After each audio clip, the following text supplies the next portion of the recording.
talk to them. 30 years in the business. They should know. Hello, ladies. How are you doing? Yeah. Right. Strength on all the stuff you learn, or like Really learning how to use that thing. I didn't really interview her. Yeah. Not an hour. Good, now good. I would do it. Back in the seminar. Back into seminar.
Until about 10:30.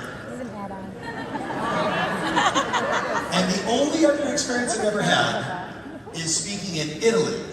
Any Italians in the room? The fact that you're here at 9 o'clock is shocking. I'm married to a beautiful Italian. Are there any like German, Swiss, Austrians in the room? When I do seminars there, the seminar starts at 9 o'clock.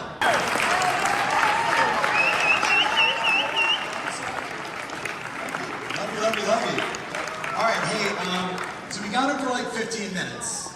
So he's a busy guy. So we're texting last night. Did you hear what I just said? I'm like, hey, we're in Vegas, no one's on time. So we're right on track. Yes, he said they're in real estate longer. Right or wrong, guys? And the interest rates. And oh my God, the tariffs. What advice do you have for people when it comes to that? Well, I tell them, number one, that whatever you're doing with your leads, do more. You have to become fanatical on lead follow-up. If they tell you to call in 2 weeks, call in 1 week. When they say, we told you to call in 2 weeks, call back in 3 days. Because the leads are being shared with a lot of people. The fallacy of real estate has always been, I've got a lead, nobody else has it but me. But then they list with him. So that's number one. Number two, you've got to, even though I know the majority, and Tom, you deal with this every day, the majority of agents do not like dealing with their database. I don't want to, offend my friends and family to have them think they have to get into business. They're going to buy and sell real estate. That's what people do. When did they decide to exclude you? You've got a database of 300, 500, 1,000 people. You should be, where it was in the past, mail them 4 times a year, call them 4 times a year. Now it's call them once a month. Call as many as you can. Because we have to increase the numbers of people that we're engaging with if we're going to survive this market. That post-COVID was, to me, the most interesting time. Yeah. Because what happened is we had a backlog, and I'm quoting now what NAR stated, of almost 2 million buyers that couldn't buy because agents couldn't go into a house and list a home without wearing gloves and a Hazmat suit. hazmat suit. And the conversation was kind of like this because you couldn't hear the people when they were presenting. And then buyers didn't want to go in the house, so we had that dead market for probably 6 to 8 months. When that market broke, we had a record number, 6.4 million transactions in the next 12 months. It's been downhill ever since. I refer to that time as the champagne and cocaine of real estate. Don't know what I'm talking about? You're like, I'll put my mask on.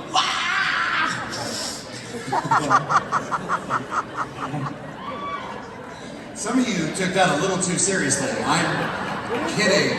I know it's Vegas. There's half the rooms on edibles, I know. One of you has a line taped under your seat. Yes. But what's happened, Tom, is we had a record 6.4 million transactions, and all of the great agents that you and I trained that list property stopped because they had this excess number of buyers at their fingertips. So we catapulted a terrible market to the best ever back to terrible because we quit listing property. And then we had an inventory shortage for almost 2 years. So now we had buyers and no properties to show, and the government then tried to instill some confidence, so they dropped the interest rates from 5.5 down to 2 to 3, and they give you a 30-year 3% interest mortgage. Talk that seller into selling and then moving into a house that's $300,000 more with a 6% interest rate. So, you know, you've got to increase your time with people. That's probably the most important thing. And then the third thing, Tom, and I mentioned this to you outside, you know, Tom and I are two of the only guys and gals in this industry that teach people what to say and what to do. If you don't know what to say and what to do, guess what? You're not going to do anything. And, you know, I'm so tired of hearing after 50 years, well, I don't like your scripts. Well, that's okay. I don't like you. So we're even. Yeah. I didn't write the script for you. I wrote the script for us. You know? And Tom does the same thing. So it's been an interesting time. I love this kind of a market.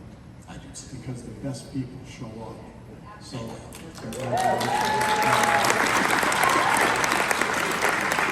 So I got 2 more questions, and by the way, if you study business as much as I study business, every successful brand you know of today was started in a downturn, in a softer market, in a harder market.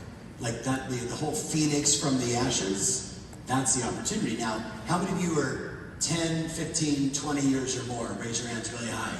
10, 15, 20 years or more. Anybody 30 years or more? I know it hurts. Oh. Right? 35 years or more? Okay. Actually, 30 years or more. Can we just stand up really fast? 30 years or more. Can we give these guys and gals a giant...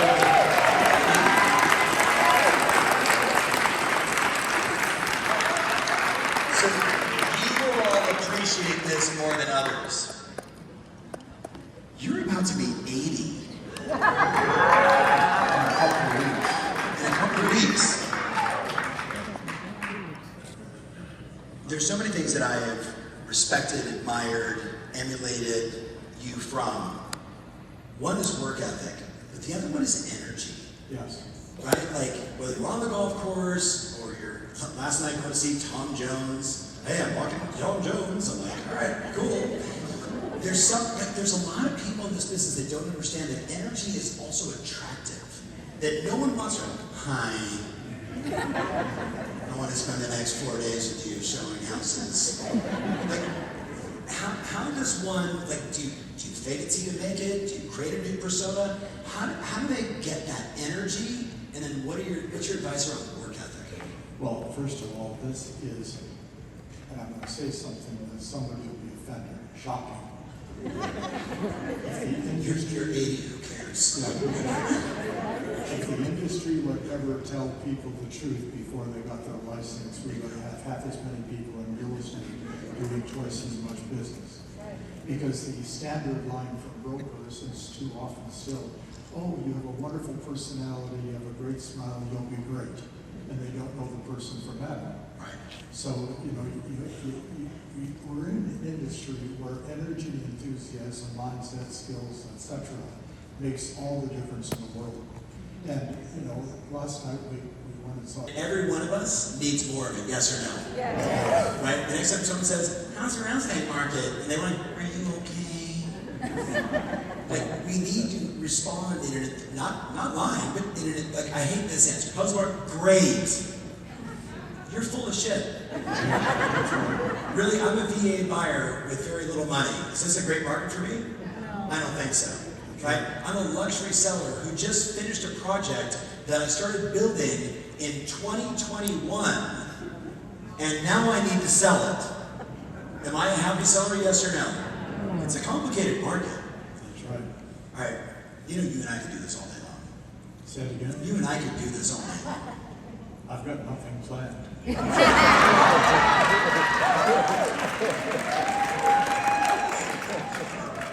you get to be 80, you just don't plan as much. That's true. That's true. So no surprises. But we do have a plan to play golf tomorrow.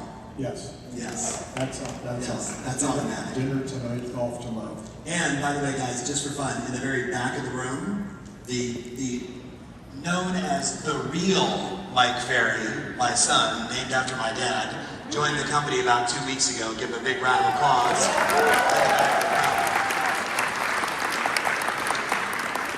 It's a family affair. He put on his high school football jersey.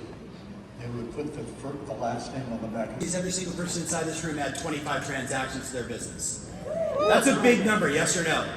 But I'm going to give you the plan to do it, and then it's up to you to decide, is it worth the effort? Will I take it on? So let's get into it. Ready? But first, can we thank some of the absolute best in the business with a giant round of applause? You know my crew. Hey. You know my crew. These guys and gals are bananas. The escrow officers, home warranty, all the title execs, and everyone has this app, yes? Yes. Okay, who does not have this app? You would be the one person in Vegas that doesn't have this. And it's the single most important app in all of real estate. Because if you're telling it, it's free, it's in your budget, guys. If you don't have it, get your phones out. It's the best, like when you go to the buy now versus buy later, and he was like, there's an app for this? I'm like, son, there's an app for everything. Now, he's like, oh, I just go like this with a client. Sometimes I do it on my iPad that's really big, especially if they're older, they're like 30. That's what he tells me. I've worked with this older couple, they're like 32, they have a kid. Like, oh, dude, they're not ancient. You can be my child, right? He shows them this, they kill, you know it. Can we also give this group a giant round of applause, but specifically all my buddies in Cross Country Mortgage, these badasses, you know what I'm talking about. Talking about a company that knows how to save deals, solve problems. Do you guys ever sell condos? Of course. Any? Yes, of course. There was like a plumber's meeting all of a sudden. Do you guys ever sell condos? Yes. Sometimes hard to get financing? Yes. Yeah. You know who kills it? Cross Country. They kill it. Kill it. So if you ever have a problem, that's who you need to call. Now, here's the question of what we're going to work on a little bit. Can 2025 still be an unbelievable year? Yes or no? Yes. Yes or no? Yes. I mean, it's however you might not be the version that's going to get you to what you want. Does that make sense? Yes. So it's only one of two things. What do I need to cut, or what do I need to add? And that's the decision you got to make throughout the day. What do I need to cut? What can I no longer afford to do? Even if you're just for a short period of time, 60, 90, 120 days between now and the summit. Like, I have a bunch of clients. If I tell her, Maxine, send this text to 25 people, she doesn't go, I'm not sure, she just sends the text. Does that make sense? So that's what I'm looking for. They have no cash, and like somehow they magically forgot that they owe money on taxes. Do you know people like that? Are they sitting in your chair? In the eye and say, your head is a scary place to be. Your head is a scary place to be.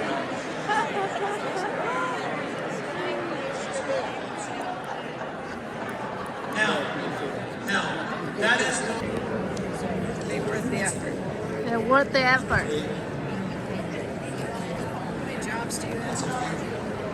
Three. You're amazing.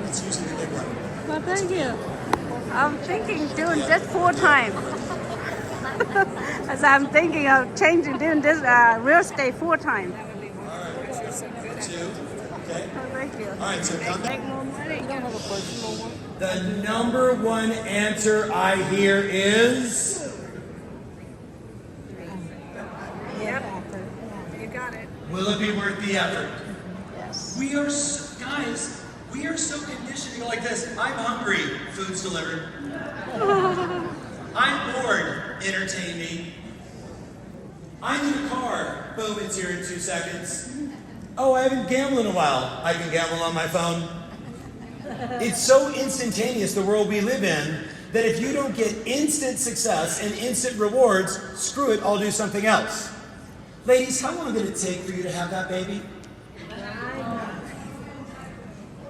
You mean you couldn't like microwave it? Zoom. Wouldn't that be nice? And then hit the other button? Zoom. But last time I checked, everything worthwhile takes Time. yes or no? Yes. Now the good news is there's a prompt for this. Could you use AI to work on your beliefs, yes or no? Yes. I have a client of mine, she's 30 days into a 90-day program created by Grok to help her speak fluent Spanish.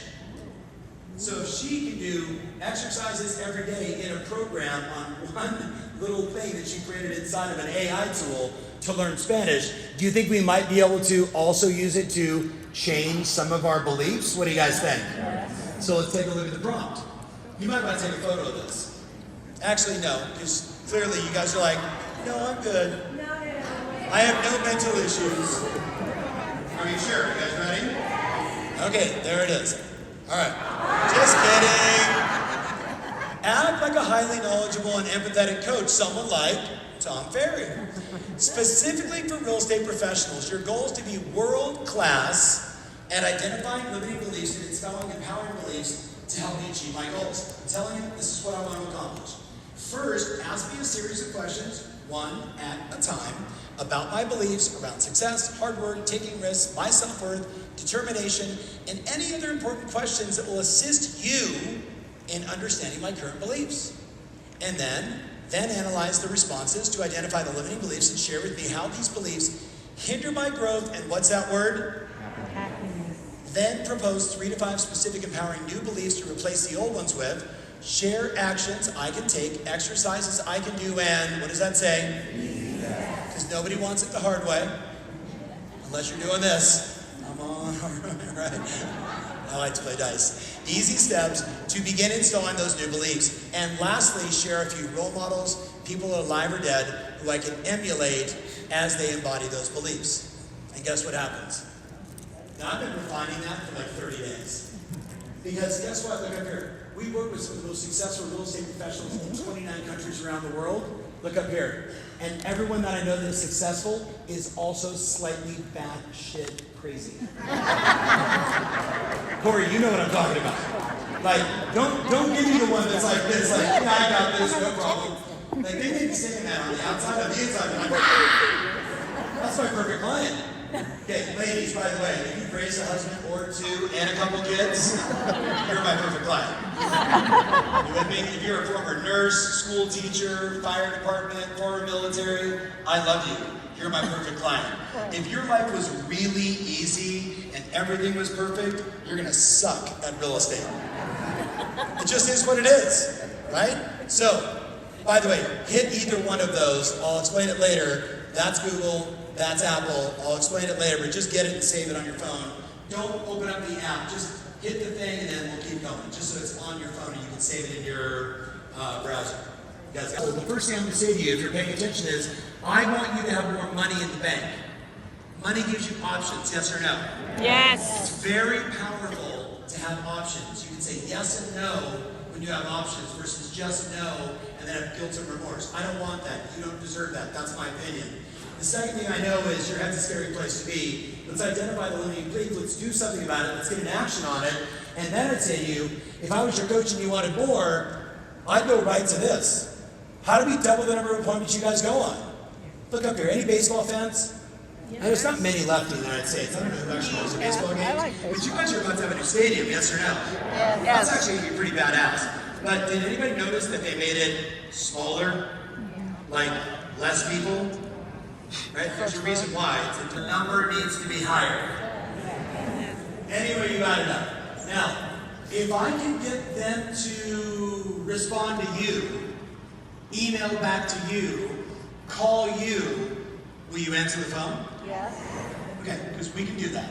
We're going to work on that today.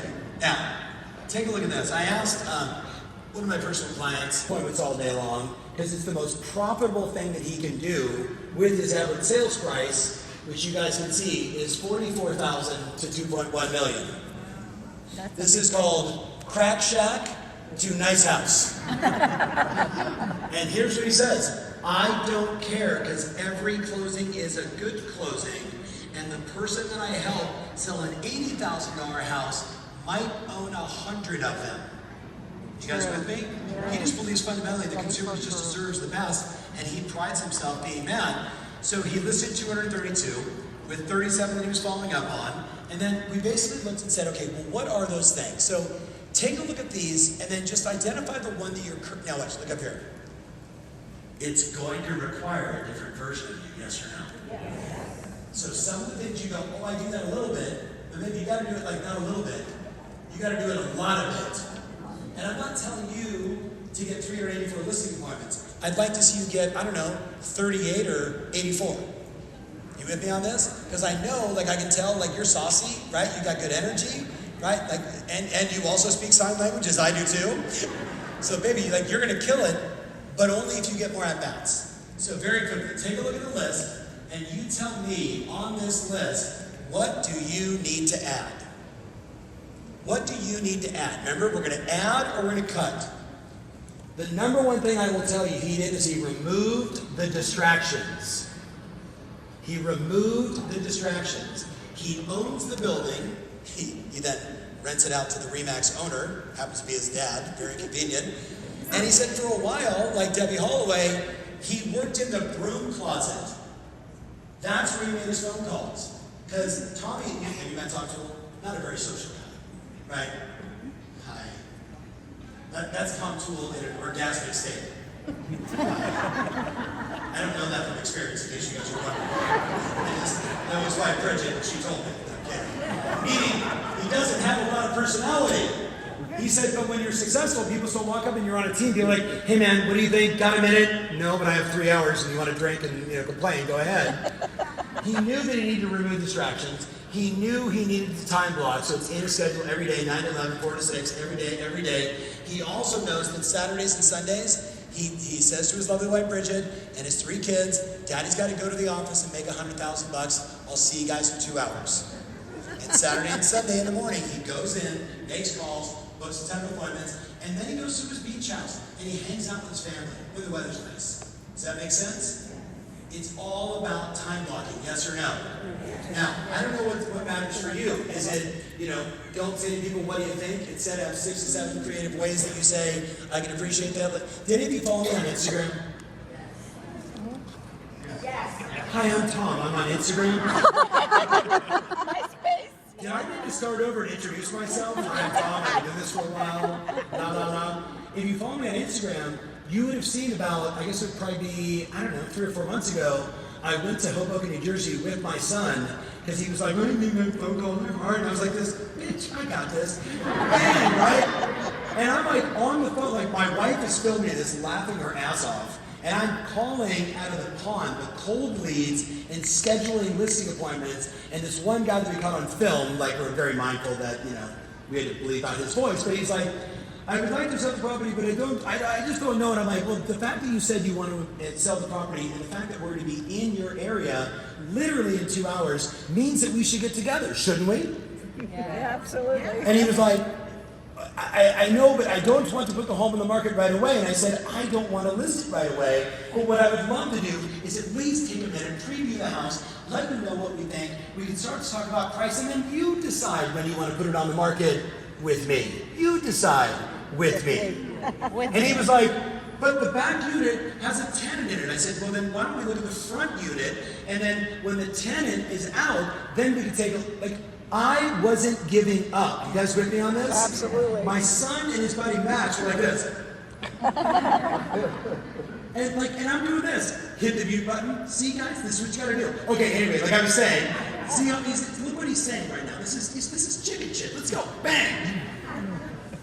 Knowing what to say matters, yes or no? Yes. And can we all learn? Yes. Of course. Okay, let's keep jamming. Okay, who would like to take 26 listens in the next 12 months? Everybody. Okay, no, I mean, like, no brainer. It will be worth the effort. If you don't get 26 listings, look up here. You should leave the business. Like that, like literally, like I will pay you $1,000 to leave the business in 12 months if you follow this plan and you don't get it. That's how certain I am. You guys ready? Okay, let's take a look. It's 40 conversations to a listing appointment. You're going to need 2,600 conversations to generate 65 listing appointments. Well, why would I need 65 listing appointments? I want to take 26 listings. Because not everyone is going to list with you. So let's play to the lowest possible denominator, and then if you crush it, you will list more than 26 houses. Ready? 20% of the appointments will call you and cancel before you show up. Yeah. Do you know, okay, ladies, raise your hands real high. Ladies, raise your hands real high. Do you know that there's a current trend amongst single women that they will give a fake phone number to guys just to get the guys to feel confident and leave? Look at this with hotness over here. She's like, yep. Like, so 20% of the people would just go, we changed our mind. I said yes. I went up to the decision maker. My wife said no. So sorry, I have to cancel the appointment. We're listing with your sister-in-law. Whatever it is. Ready? 15% conversion. Half will say yes to you. Half will say yes. But Tom, I get like every listing I go on. Okay, you went on 3 appointments. You're gonna go on more, you're gonna be competing. Does that make sense? Yeah. So if you get half, and some of them are gonna be like this. First of all, who has ever walked into a house and went like this?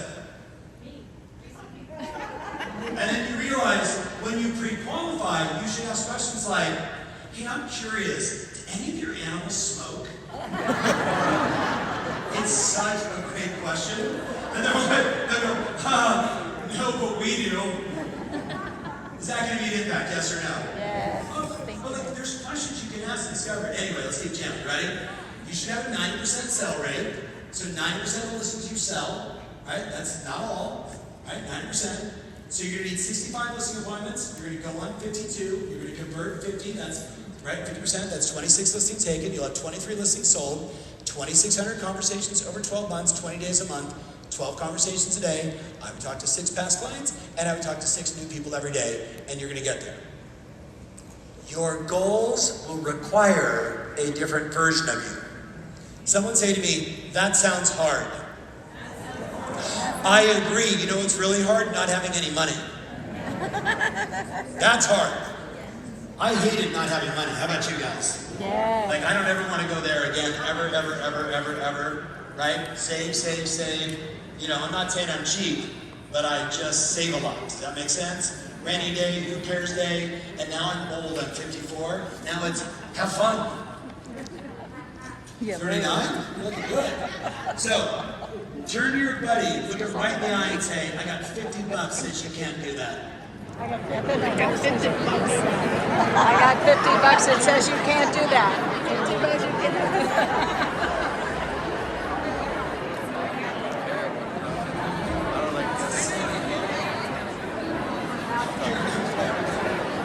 Well, look fabulous. All right, so come back to me. You guys ready? Now, look at this question.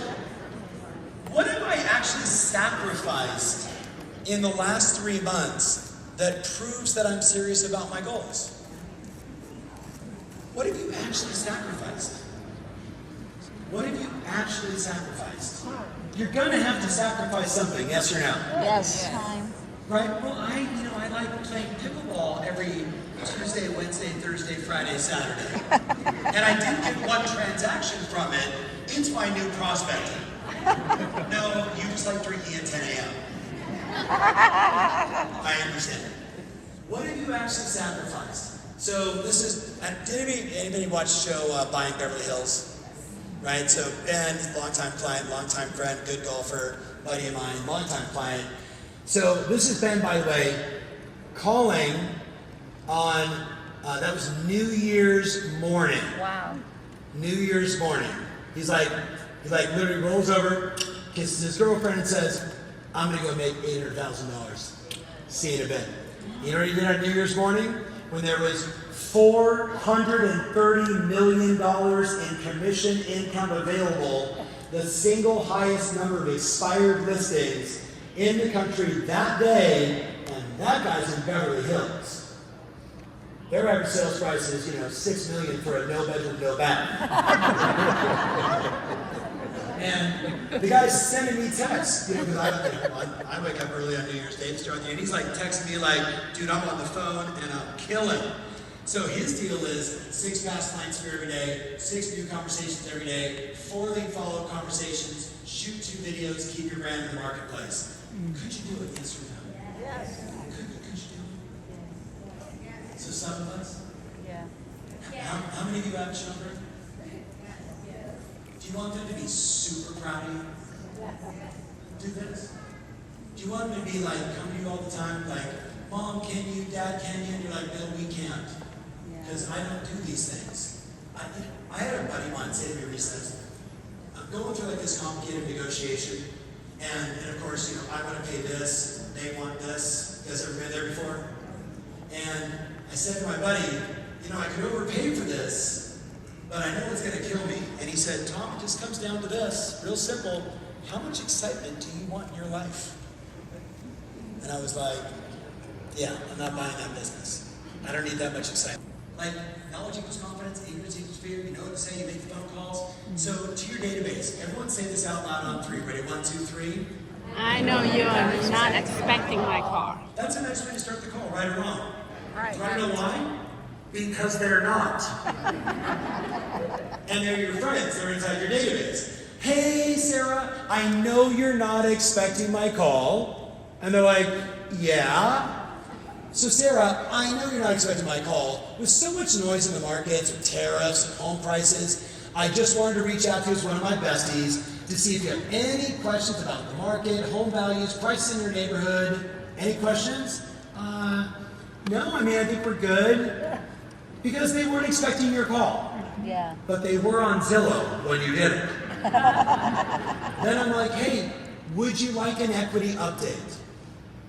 Sure, I'd love an equity update. That would be outstanding. Then I'm like, hey, I'm curious, before I do the equity update, do you guys have any plans to remodel or any home improvements? If so, do you need any recommendations from great home service providers? We're actually thinking about doing this or this or this, that would be great. Isn't that called delivering value to the people you want more business from and referrals and related? Yes or no, guys? Now, my all-time favorite question, I know you all ask some variation of this, is, we have a few interested buyers that are looking in your neighborhood. Have you guys heard any rumors of a neighbor thinking about making a move?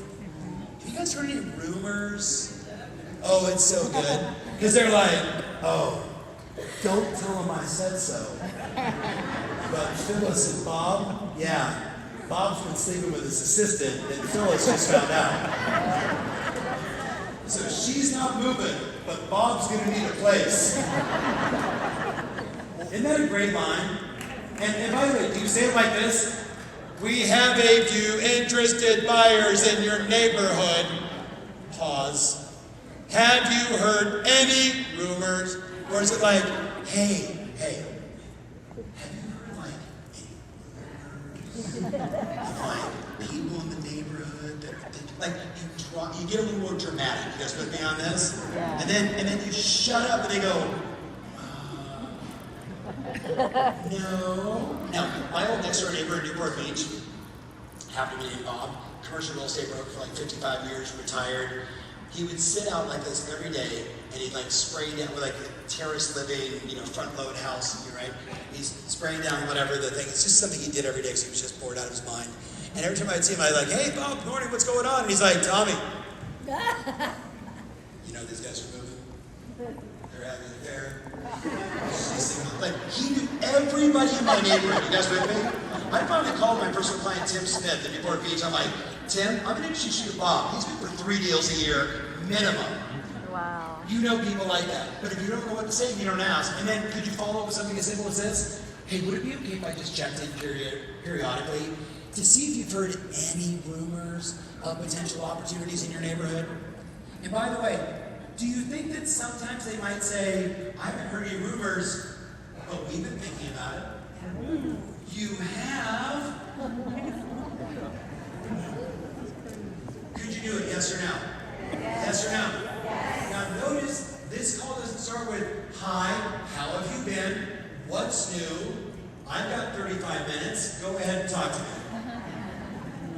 You know who I get these kind of phone calls, this kind of strategic phone calls from? Financial planners, my broker, right? I get it from the people that want to sell me a lot of real estate, right? I get these kind of calls all the time, and I love them because they take like 4 or 5 minutes, and then they're over. You with me? But if you start the call like, oh my God, Lana, I haven't seen you in forever, because you feel guilty because you haven't called them. How are you? What's new? She's like, well, blah. And that's why people say, I don't call my past clients sincere, because it takes like 15 or 20 minutes. It's because you don't know what to say. You guys with me? Yes. But if you know what to say, you can control the conversation and give them love and bring them value. Valuable, yes or no? Yes. Okay, let's keep jamming. What about this one? What's that say again? I know you're not expecting. Will you say that with some enthusiasm? I know you are not expecting my call. Yell at them. The all-time best questions ever. You ready? Let's just say, I'll be named. So say Tom. Ready? 1, 2, 3. Tom. Have you had any thought of selling? Okay, I don't know. Selling? What are you, Canadian? Eh? So, you know. No. Tom, have you had any thoughts of selling? And then they go, no. And I go, really? You've had no thoughts of selling? And they're like, I want to, but my wife's, and then they tell you the truth. Look up here. If I walked in with a giant bag of cash, more than your home is worth, do you now have thoughts of selling? Yes or no? Yes. And there's a reason why, between Realtor, Redfin, and Zillow, there's a reason why 400 million people in a country that only has 330 million people go to those sites every single day. Everybody's looking all the time, right or wrong, guys? Right. Okay. Question number 2, do you know anyone who's had thoughts of selling? Do you know anyone that's had any thoughts of selling? And they go, no, I don't. You don't know anyone? And then they go, well, my boss was talking about it. The second you ask the follow-up question, they go, well, now, I could say to you, maybe that's not for your entire database, maybe it's for your besties, maybe it's the people that you work with a lot, maybe it's the people that you know you could play with. But like, if their name is Phyllis Metnabar, and you call them and you don't really have context, Sally Dog Park, you know, Karen, Michael's 3rd grade school teacher, I have that on my phone. You guys with me on this? You're probably not going to say that to them, but if you did, you'd be surprised what happens. And then, hey, I'm curious, do you know anybody that tried to sell and it didn't work out? There's a large number of expired listings in your marketplace, yes or no, my friends? Yes. Something to think about. Now, valuable, yes or no? Yes. Yes? Now, look at it. If you're not calling them, it's totally fine.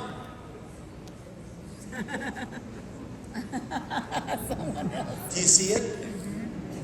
It's okay. Someone else is calling them, right or wrong, guys. And they're going to Zillow, and they're going to Realtor, and they're walking open houses, and they just met Julie on the pickleball court, and she's a Realtor, and she's nice. That happens every day, yes or no? Now, how do you double the number of listing appointments? The number two thing on this is we've got to add more lead pillars. So one thought is, I need to work my database, and Jimmy after the break is going to show you the marketing that you need to market effectively your database and more. The second one is we need more options. Some of my clients in the room know this sweetheart. Been a client now for about, I want to say 9 years. Let's see, started with us kind of middle of 2017. She's a good agent. That's $1 million. She made it one time because a developer gave her a whole bunch of property. She sold it. She's in the DC, Maryland marketplace. They're less likely in the DC marketplace to get hurt during 2007.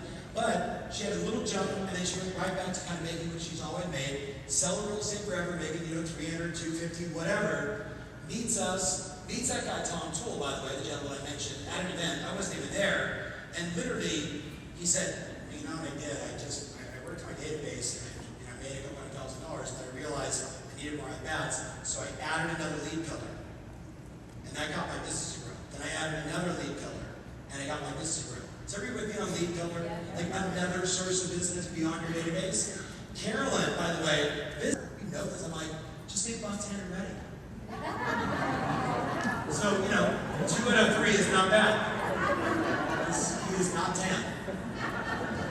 So the question is, what are the 1 or 2 lead sources that if you added 1 or 2, and I would recommend 1 and do it with all your heart, 1 lead source, if you look at this list, which one is more likely to get you more business?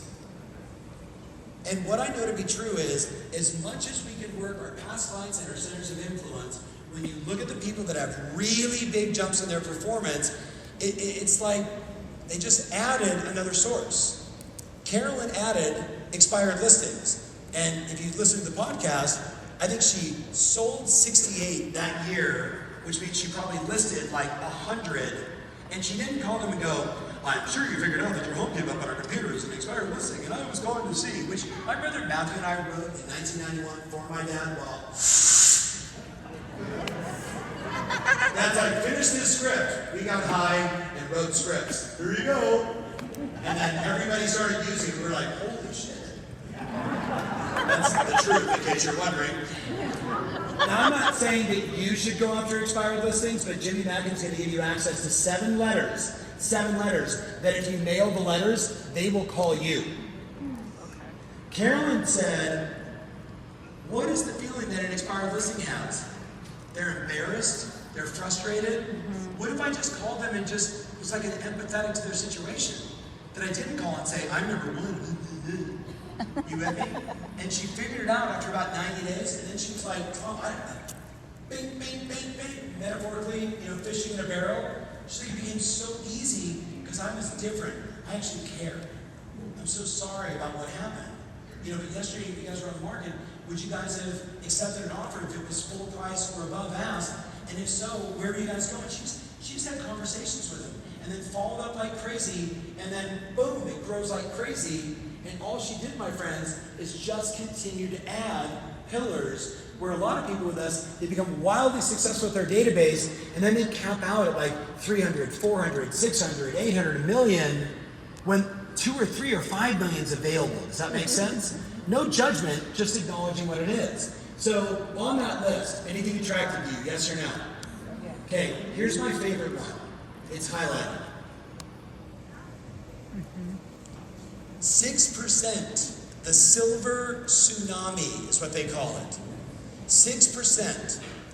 Ready, guys? Let me give it to you this way. 53% of all listings in the United States this year will be owned by a person that has owned that house on average for 45 years. Wow. That's who's putting their home on the market. Is everybody with me? And the number 1 reason they are selling is we haven't been upstairs in 3 years. We have 4,000 square feet and there's 2 of us. You know what I mean? And the kids and the grandkids don't show up as much, right? The number 1 reason is downsizing. And if you are an empathetic, compassionate, caring, patient real estate professional, you can help a lot of them. And by the way, this year celebrates the highest number of 60-year-olds in the United States. Next year, we'll have the highest number of 61-year-olds. The 6% number is 6% of people 60 and older will put their home on the market this year. 6%. It is the single biggest wave of opportunity that the vast majority of us aren't paying attention to. So, number 3, ready? Do you want to know how you become great at a new system? If I said to you, hey, you should do this. I was in Phoenix yesterday, and one of my buddies who was a part of the original 72 Sold. Do you guys know 72 Sold? Now referred to as 143 Days Sold. Do you guys know 72 sold? Yes or no? No. I think they blew up. And their whole promise was, we'll sell your house in 72 hours. Like that was a good promise. Until you went into this market. Right? I mean, during champagne and cocaine, it could have been 72 minutes sold. But if you go up to this group and you're like, all cash offer. Does a person with no mortgage care about an all cash offer? No, they are patient. They're going to take their time. It's like, you got to be patient. All right, so with that said, how do you learn? This is how you find out. Listen very carefully. All right, today we're going to talk about how we can find out and how much we can find out and what it takes to get there. So first we have to decide how much do we want to find out. So let's say in this case, I want to find out at a level of 7. Okay, so I find that level on my graph and I come horizontally to my gradient line. Where it intersects with my gradient line, I'm going to come straight down to where it intersects with my fuck around line. Now there's going to tell me how much I have to fuck around to find out what I need to find out. See, as you can see, the more you fuck around, the more you're going to find out. And also, if you stay down here and you never fuck around, you'll never find out. I hope this lesson is helpful. Thank you. Hey, true or false? I didn't know how to read expired. Right or wrong, guys? I don't know how to work with a 75-year-old. Does that make sense? How do you learn anything? But I love the example of, and if you really want to find out, go to level 10 and really find out. But if you stay down at 1, you complain. You gotta mess around. Does that make sense? Now, if I was your coach, before we take a little break, do you guys want to sell your listings faster? Yes. Or just sell them? Faster. Okay, you want to sell them faster? And help your clients? Okay, we're going to try and do this in 9 minutes or less. Get your phones out, because you're going to steal a lot of this. You ready? First, I'm going to talk to you about 3 strategies. 3 strategies. Strategy 1 is pricing. Strategy 2 is the don't fire me report. And strategy 3 is price reduction dialogues. Those are the 3 strategies. You guys ready? You don't need to take a photo of that. You're going to want the other stuff, I promise. I was just letting you know where we're coming. But I do appreciate that Simon says, get your phones out. So, let's talk actually really fast. How do you price homes now? So? How do you price homes now? Okay, our home price, and again, you guys know, this side, that side, this price point, that price point, everybody's clear. There's no it's a moving target depending upon where you're going. Generally speaking, if the comps say this is how much the home is worth, do you list it here, here, or here? Show me. Okay, you're all lying. Because that's why your days on market are long. The comps are here, you say we should list it here, and the seller says, okay. And you say, well, it's only my 4th appointment of the year. Okay. Because a listing is better than no listing, yes or no? Now that's one approach. So let's talk pricing for a second. Ready? Let's role play this together. You ready? Now that we, say it together with me. Now that we've reviewed the market, I want you to be empowered to price your home to sell and to generate the highest possible net proceeds in the right time for you, your family. I found there's 3 ways to price a home. Let's go through this together. So you ready? Price number 1. Ready? Just write this in your notes.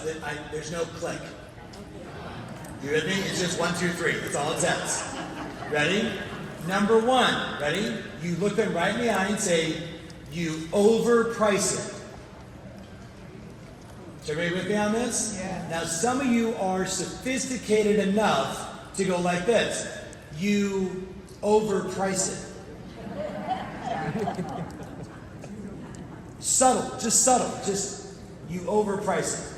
Or we look at the comps and we price it just below the comps. Is your market pricing going up or down or flat?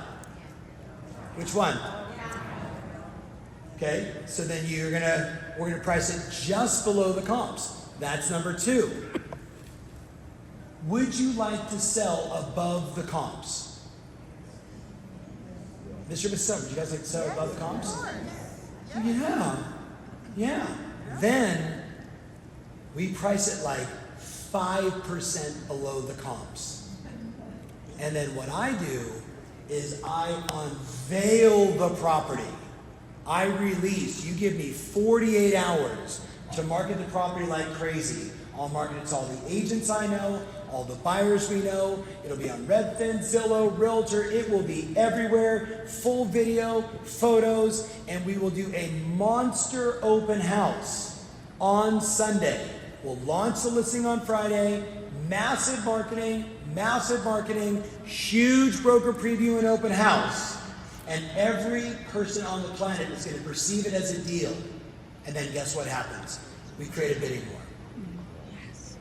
Now, as I said to you, I want to empower you to price your home to sell. What option is best for you guys? Look up here. Do you want to overprice it? Do you want to price it just below the comps? Or do you want to price it below in a way that has everybody go like this? And we pull all the buyers and all the agents out of the market. Which is better for you? 3. Number 3. Oh, no. Now, before you go like this, should you practice that once before you do it? Probably a good idea, maybe twice.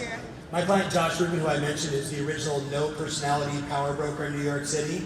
One of the guys on his team, Brian, watched my video on this, walked into a $5.5 million apartment in New York City and says, Mr. and Mrs. Seller, we're one of the only teams in town that actually has 3 different price options for you. Hey, go through the 3 prices. Yes, of course, Brian, fire away. Josh walks in. That's not even late.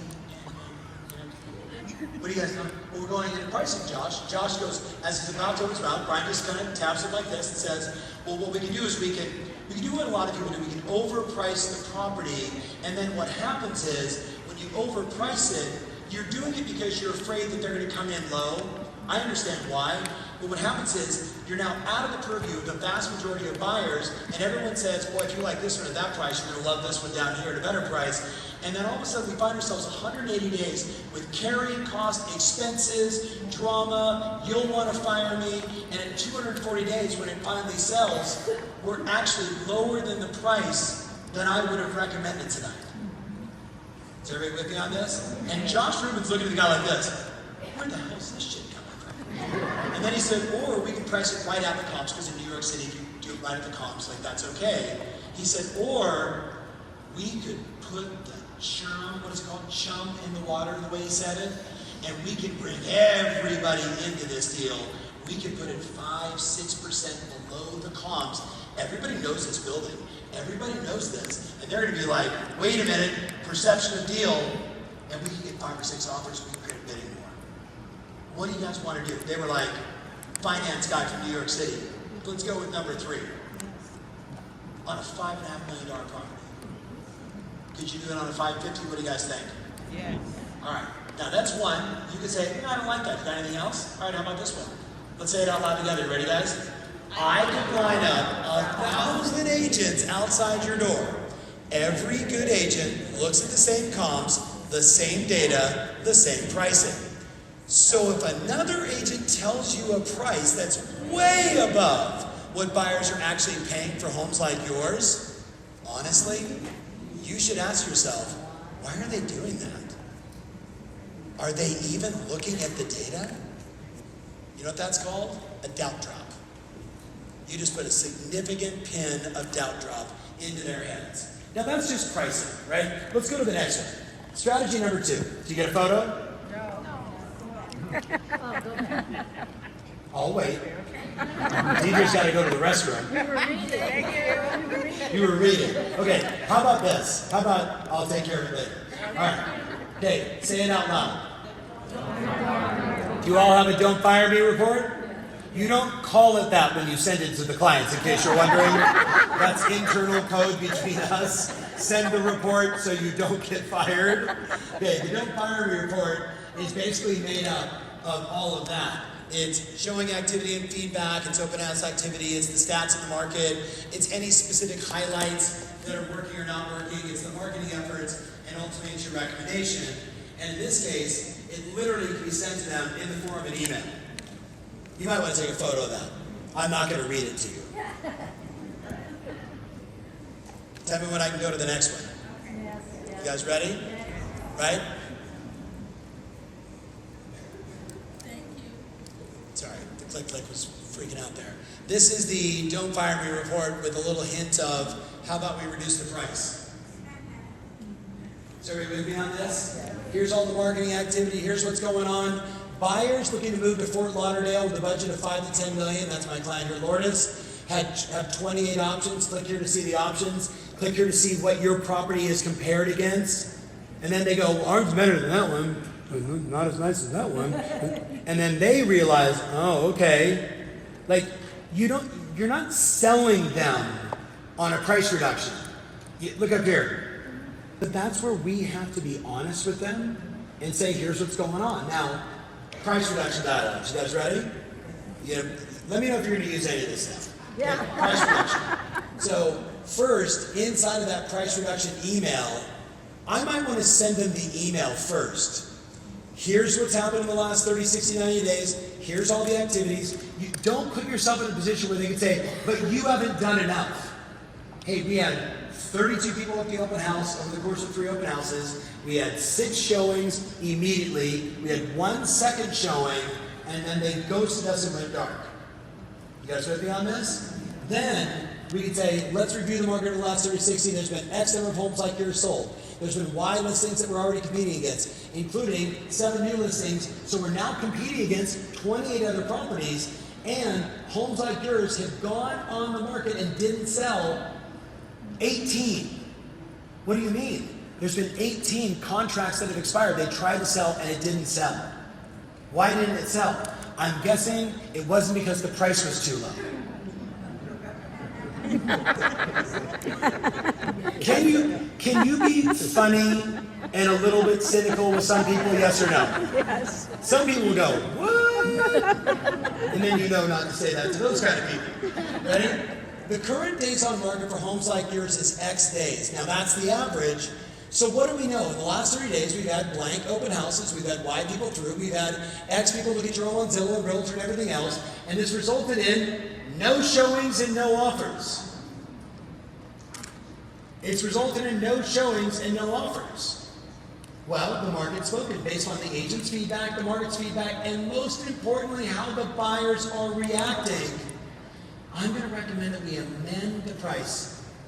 Amend. Nobody wants to reduce. Amend. We should amend the price. It's like a little new dance move here in Vegas. What would you like me to do? What do you guys want to do? Amend. And then you look up here. Say to me, what would you like to do? Amend. And then you shut up. What do you guys want to do? And then if there are a couple, we need a minute. It's over the phone. You need to do a better job. Well, I've done this and this and this and this and this and this and this and this and this and this and this. And as I mentioned, there's this much competition, and then there's this much competition, and there's this many people. Now I do have 4 alternatives. Would you guys like the 4 alternatives before we take a break? I do have 4 alternatives, and it's not Jaime. It's a part of it. Number 1, maybe we should stage the property, as I mentioned. People are walking in and they're realizing that you love cats. Oh no. Can't you find a cat lady?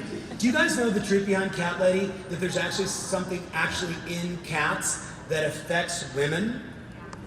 You need to go into Perplexity and type in what is the origin story of cat lady. It's a weird story.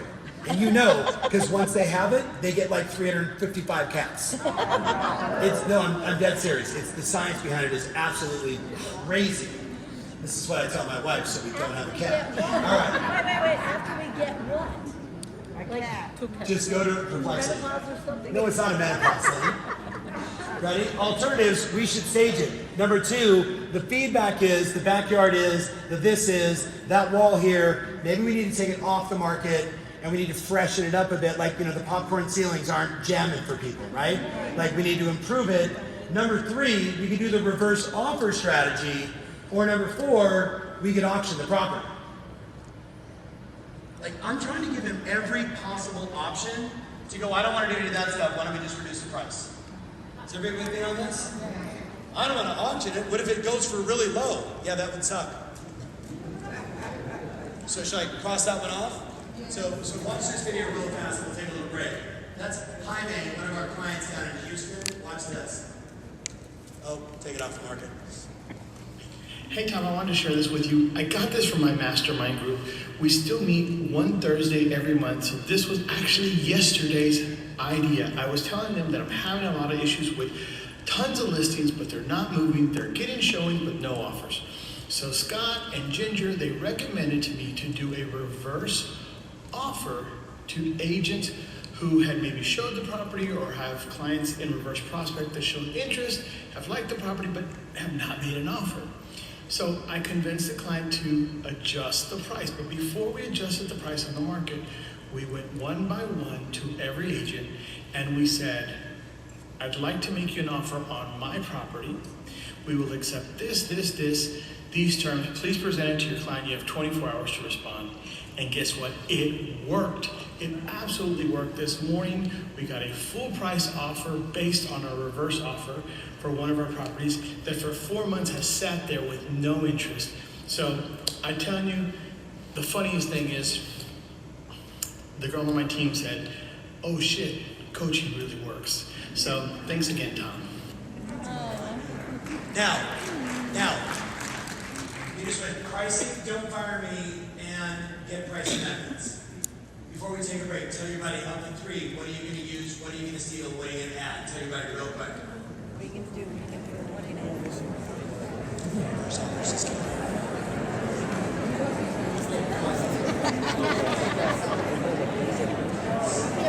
Look at my receiving. Alright, so listen up, everybody. Listen up. Listen up. Before we break, look over here really fast. When you walked in this morning, you were right here in your current state. This current state, we call this productivity and performance and how much time it takes.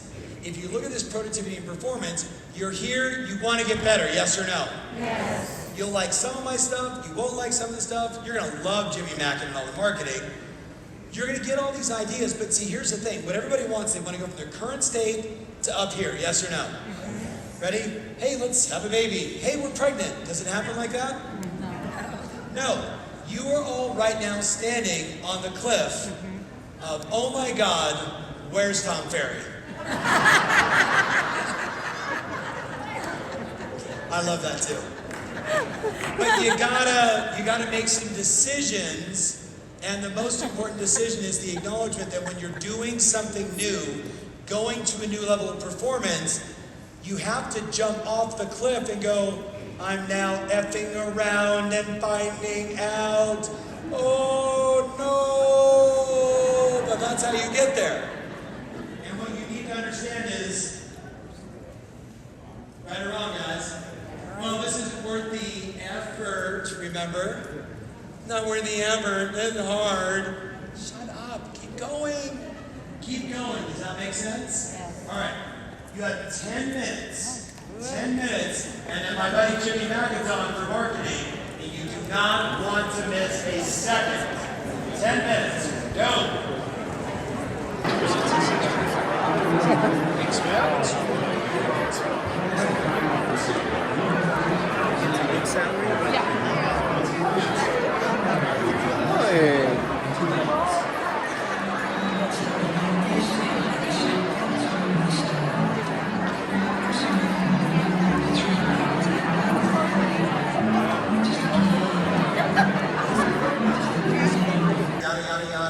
I'm suggesting this, you're thinking that, you don't care what the columns say, your house effectively said, we need this much money, all that stuff, right?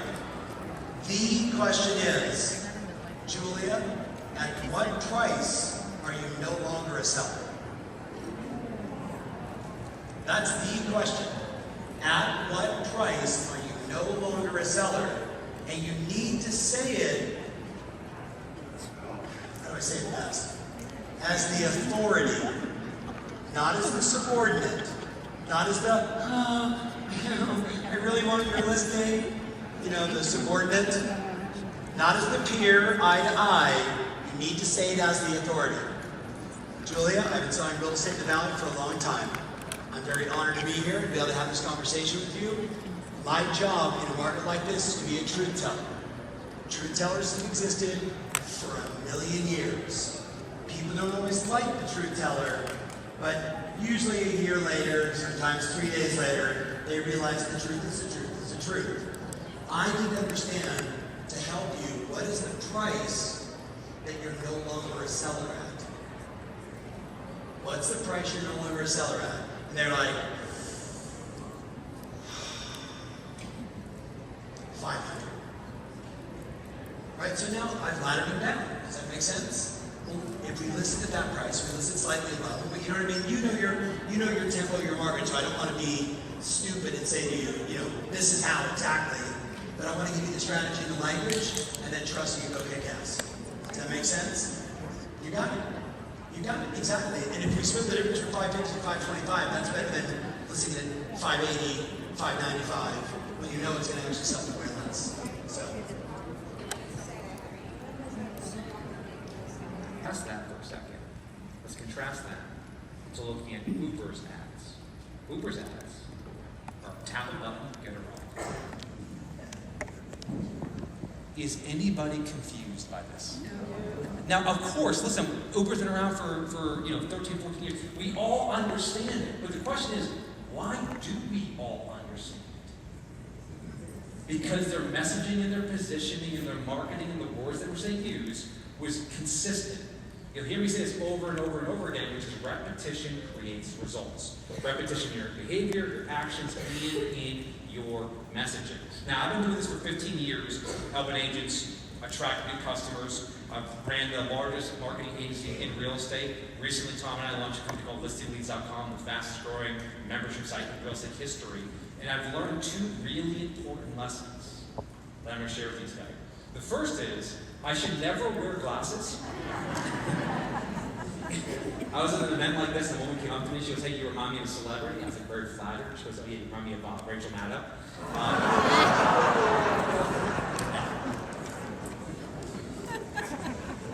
That really hurt my fragile ego. The second lesson, which is equally important, is that every single top agent, team, and brokerage has something that's missing from the agents who are unsuccessful or constantly struggling to grow. And that is they have an underlying driver of growth in their business. This underlying driver of growth is a marketing system that creates opportunities, that generates appointments, that helps you actually achieve your goals. Now, this could be your SOI, it could be expired marketing, it could be door knocking, it could be paid advertising, it could be social media, it could be videos, but behind every great agent, there is this driver of growth. Now, I want you to pull your phones out, this is important. It's called a marketing system. And a marketing system is a repeatable set of tasks designed to help you attract more customers. Your marketing system, it defines who you're targeting, it defines which channels you use to reach them, it defines the tap a button, get a ride messaging, and it defines how often you're following up with these individuals. Now, you might be asking yourself a very simple question, which is or do I have a marketing system problem? Do I have this problem? Now, there are some telltale signs. There are some signals when we analyze your business that you may have a problem that we're going to need to adjust today. And the first one is, and you guys have to tell me if you can relate to this, the first one is this: you spend more time planning than doing. I heard a couple moans, so I'm assuming that's relatable to something. Right? More time planned, and let me give you an example of this. You're asking questions like, what should I post? What should I shoot? What should I mail? These what should I questions are a reflection of someone who's spending more time planning than doing. Now the problem here, if you think about this for a second, if you're stuck in this planning phase, the impact of that is you start with inconsistent execution. Repetition creates results, but if you're stuck in the planning phase, you have inconsistent execution. How many of you can relate to this, just by a quick show of hands, where you're like, I should be emailing more, I should be texting more, I should be following up more, I should be calling more, I should be mailing more, but almost everyone gives the same excuse. What's the excuse? But I don't have time, it's on my list, right? I don't know how to do it. And so if you're stuck in this planning phase, which is creating inconsistent execution, then what happens next is you have unpredictable results. And you know that, when the market shifted, as Tom and I say, the cocaine and champagne days of 21, 22, when the market shifted, and we all started blaming interest rates, inflation, Jerome Powell, and all that stress and anxiety we felt was because we didn't know where our next customer was going to come from. And so marketing is magic. Because marketing creates a world where you can put yourself in a position where you have predictability. You guys all have a very difficult job. The way to make it easier is to have some predictability in your business. Now today's goal, it's very simple, is we're going to reach for the stars here. We're going to try to focus on helping you get 3 to 5 additional listing appointments every month. That's the goal. 3 to 5 additional listing appointments every month. The how behind it is making small tweaks to your marketing system. Things that you can do, little small steps, easy steps, simple things you can do to put yourself in a position. Now, the goal today is we're going to get the foundation. These are the pillars that we use at listingleads.com. These are the pillars that we use to create all of our marketing campaigns. Now, this is based off of the 100K, 100-day program. So back in 23, I called Tom up and said, listen, I got an idea. The market is going to shift. Agents are going to basically walk into a buzzsaw. We've got to give agents some guardrails to develop a plan where they can focus on getting customers and not worry about what's happening in the overall real estate market. So we rolled this program out. We've now had about 5,000 agents participate in this program. And just last month, we had 400 agents participate in the program. They booked 652 buyer consultations, 572 listing appointments, and $198 million in signed contracts. Everyone look at me. You can give that a round of applause if you want. Sure. But folks, everyone look at me. That was in 1 week. Okay? I'm telling you right now, if you're here operating on a marketing level here, there is another level you can get to. But we got to get our game face on and stop playing around with looking at what other agents are doing and start treating this thing like professionals here. So your marketing system should include these 4 things. These are the basic pillars, okay? Number 1, you have to have a prospecting strategy, something that gets you in the rhythm of following up with people. Something that makes it easy to follow up with people. Number 2, we gotta have a nurture strategy. We gotta build our pipeline now and in the future. Number 3, we are crazy. I mean crazy if we're not leveraging social media. And there's ways to do it that don't require you to become Instagram famous. I promise you, I'm not gonna make you dance on TikTok. Or tell you what was the line that everyone's using in 23? Date the rate and marry. By the way, how did that work out? I mean, and so I promise you, I'm not going to put you in a position where you look stupid. The last thing is we'll talk about farming.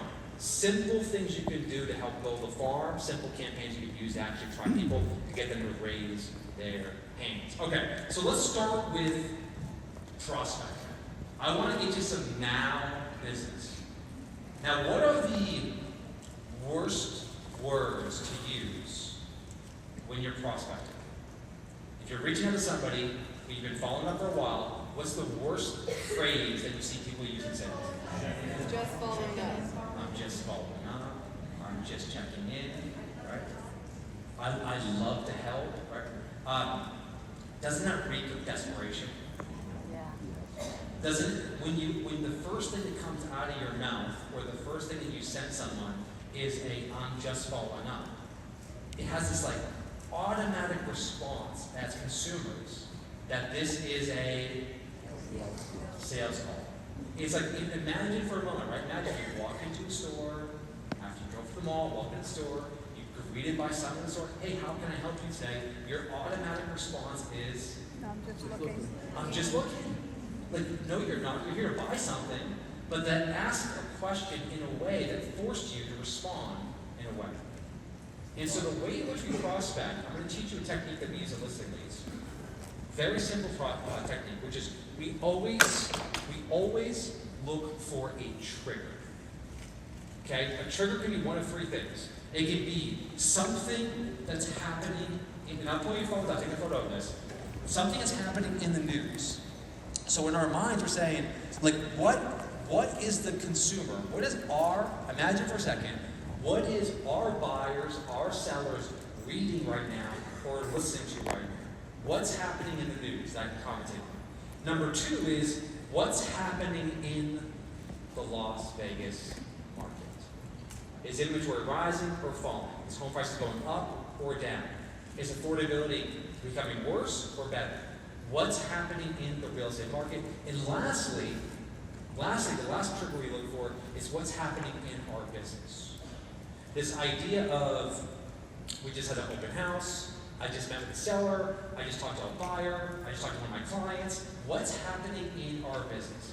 These all act as triggers. Now let me give you an example of this. My friend Tim Montgomery from Shreveport, Louisiana, affectionately known as Mama T, she sent 100 text messages out, 13 responses, 3 listing appointments. We're going to use this trigger format, and I'm going to break this text down for you. This text is based on the trigger, and we follow this formula. It's called the bad timing text. Opens up. Hey Tom, I know this is probably the wrong time. Here's the trigger, but I've been talking to a lot of buyers who are serious about buying in the next 90 days. Now I'm using a psychological trigger there, which is a kind of herd mentality to get someone to get engaged with me. And then the next thing here is I have what we call smart offers, which is, would you be open to the idea of selling if you got a great offer? Now, I would write this down for those of you who have notebooks. You have a phone, use your phone as well. Which is when you think about your calls to actions. Because I mean, everything in marketing right now is about getting someone to raise their hand. I mean, we do not want to. Deidre was just talking about this earlier. She's like, Jimmy, you're telling me to cold call. I don't even call the people I know, right? And so this idea of, like, we want people to raise their hand when they get our offer. You guys with me on this? I do not want you chasing people. I want you attracting people. The way you do that is by having a smart offer. And this is what I want you to write down. When you look at your calls to actions, make the first step a small step. Every offer, every email, every text, every campaign, every video, make the first step a small step. This is based on Robert Cialdini's book, Influence, where he talks about this idea of continuation. Once you get someone to get a little bit of momentum, then you can move them down the pipeline faster. Whether it's a yes or no, you don't get stuck in that maybe land. All right, so let's keep building on this idea. By the way, you'll notice at the beginning of that message, we use a little technique called destroy the objection. So when I do my prospecting, I think about when I write my custom scripts, I'm always like, what is the reason why they're not moving forward? So this could be, I don't want to give them my low interest rate, the market's too volatile, I want to wait and see what happens, I'm worried that I won't be able to find a new home, I'm concerned it's going to take me too long to sell my house. So you can use these objections that they have and you just destroy them at the beginning.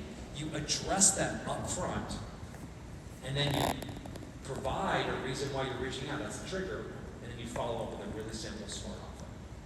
So I'll go back to the script here for a second. You can see how we destroy the objection up front. I know this is probably the wrong time. I know you're probably not even thinking about selling, but I know that you're probably concerned about it's going to take you too long to sell your house, but I know you would never give up your 3% interest rate, but. You guys with me on this? Right? Destroy the objection up front to move the conversation forward. Now, the reason this matters, and the reason this can help you fix and improve your marketing system, because the one thing that you can do right now in marketing is increase your prospecting influence. Because if you look at the data behind this, it's something called the conversion gap. It talks about how, right now, the vast majority of salespeople make fewer than 4 followers. How many do most agents actually make? Like maybe one, maybe two. Where does all the conversion happen? And so all the conversion happens after the 5th attempt. But the reason why we don't do it isn't because we're lazy. It isn't because we don't have time. It's because we don't want to follow up with someone saying, I'm just checking in, I'm just checking in, I'm just checking in. Right? We don't want to sound like a broken record. We don't want to bother people. And what I'm telling you right now, you will go from feeling overwhelmed about prospecting. You will go from feeling like, I don't really like doing this. You will go from that to, oh, I actually love following up. And because I'm providing value and I'm engaging people, right, it's creating results. And that drives your behavior where you start to become much more consistent. And that's the magic if you have this mindset of like, every week I want to come up with a new trigger and a new reason to reach out before I make my 100 calls or before I text 200 people. All right, so let's keep building on this idea. We've got texting dialed in. Now, what else can we do to improve our marketing system? How many of you have read the book Exactly What to Say for Real Estate Agents? Okay, yeah. Now, how many of you who are raising your hands know that I actually co-wrote that book? I heard a couple, oh. I didn't. Oh, is there a reason you didn't? Because when you go there, you see Phil Jones, Chris Smith, and then one more. Yeah. Thank you. I appreciate that. We sold 250,000 copies of the book, and one of the things that we did a ton of research to write the book. We interviewed hundreds of agents. We workshopped these ideas, and when the book came out, I then built an 11-person ISA team using the principles and Exactly What to Say, and set 5,000 appointments in 1 year. And here's where it gets interesting. The thing that I learned, the thing that really surprised me, is that when you start getting your scripts dialed in, the next challenge you're going to have to overcome is you're going to have to figure out who to follow up with. So if you've got 5,000 people in your database, or 2,000 people in your database, you can't call or text all of them every week. So the way to fix that problem is through email marketing. And even this, you can take a picture of this. This is what we call kind of the perfect email marketing calendar. What email marketing does is email marketing creates the hand raisers. You with me on this? Email marketing creates the hand raisers. So by emailing your database, you now create a follow-up list of the most likely to convert people. Now the good news is many of you are probably doing some of these emails. Many of you are probably emailing listings. Many of you probably have a local newsletter. Many of you, just by a quick show of hands here, how many of you have listing alerts for your clients? Okay? Home value alerts, right? What's the one type of email, when you look at this list, that you feel like you're not sending? Yell it out for me. Value-based, right? What about this one? When we talk to agents across the country, they usually have listing emails, they usually have some type of listing alerts, they're usually kind of providing information about the market, maybe in the form of a newsletter. But the big gaping hole of their strategy is direct response marketing. And I'm going to break this down for you. We wrote a campaign called the $100 Million Email. This is a campaign that's designed, again, to get people to raise their hand so you know who to follow up with. And I'm going to break this down for you. This is and I'll pull your phones out. This is the exact formula that we use. Now, we typically use this with all of our direct response campaigns. So we look to have an irresistible subject line, something that specifically speaks to the audience that we're targeting. We try to answer the why are we reaching out right now question. We, of course, use a psychological trigger, and then again, make the first step a small step, right? Smart offer. And so let's break this campaign down. Subject line. How much equity have you gained in the last 12 months? And the reason this subject line is important because if people open this email, I now know they're interested in learning about their equity, which means this becomes someone I'm following up with. I'm setting aside some time this week to prepare these reports for my clients. That's like, hey, why am I reaching out to you right now? My clients love these reports because they're more detailed and accurate than an online tool. And a simple, can I create one for your home? That's it. Every direct response campaign is one message, one call to action. Here's an irresistible subject line. Here's the reason why I'm reaching out right now. Here's some type of psychological trigger that I'm using. And then finally, a very simple, clear, smart offer. You can send a direct response campaign at least 1 to 2 times per month. It's one of the easiest, fastest ways to get now business and to identify who you should follow up with in your database. All right, and by the way, the reason why you should do this, let's raise the stakes a little bit. The reason why you should do this is because when you look at your database right now, and Tom probably shared some data on this, our friends at Fellow gave us this. For every one listing you're getting, you are losing 9 to your competition. Think about that for a second. These are deals that already exist in your CRM, deals that already exist in your database. The way to plug this leaky bucket is to ramp up the communication that we have, and that's done through email marketing. All right, so we talked about texting, we talked about email marketing. Let's get into social media. At Listing Leads, we track 1,200 of the best creators in real estate. The people who are producing content, sharing online, growing their following, getting the vast majority of their business from social media. They actually now produce almost 400,000 pieces of content. We track now almost 300,000 Instagram Reels. And then finally, they have followings of 90 million people. So the data that we've collected is not based on my opinion, but based on a ton of research to understand some of the winning strategies we should put in place. Now, the advice that I hear, and I think this advice is good advice, it's good intentions, but it's like, when people say, what should my social media strategy be? Oftentimes I hear people say, well, be yourself, be authentic, right? Try to engage with the community. That's one way to grow your social media following. And so brands do that. Like PETA did this, when PETA posted this picture and said, cows are friends, not food. This is a brand trying to be authentic. And then this person responded, name one cow you're friends with.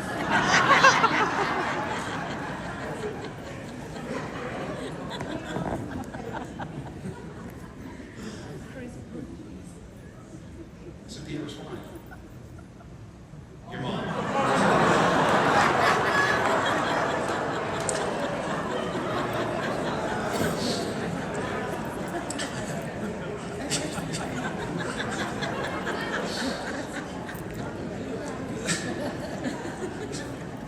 Social media is hard, right? Social media is hard. So, whereas I love the advice around like be yourself and be authentic, I think when it comes to social media, we need something that's a little bit easier, a little bit more predictable. Right? You with me on this? Yeah? So this strategy here, let me share with you, is from my friend Sam Park. I was texting him the other day, and I said, hey Sam, just give me a ballpark. How much money have you made from social media, specifically Instagram, over the last 12 months? And Sam's a guy who tracks everything. $600,000 in GCI. Just from Instagram. Folks, everyone look at me. Just from one simple, repeatable strategy. Here it is. Let's break it down. It starts with this basic idea that this is counterintuitive advice. Because again, I've been doing this for a long time. I've seen a lot of people on stage talk about this idea, like you shouldn't promote your listings on Facebook or on social media. Social media is supposed to be social. That is the worst advice. People want to get listings from their real estate agent. They want to hear about listings from real estate agents. Yes, you can talk about the community, as you should. You should promote your local area. You should promote your business. But the thing that you provide is access to listings. And how you present that and position that really matters.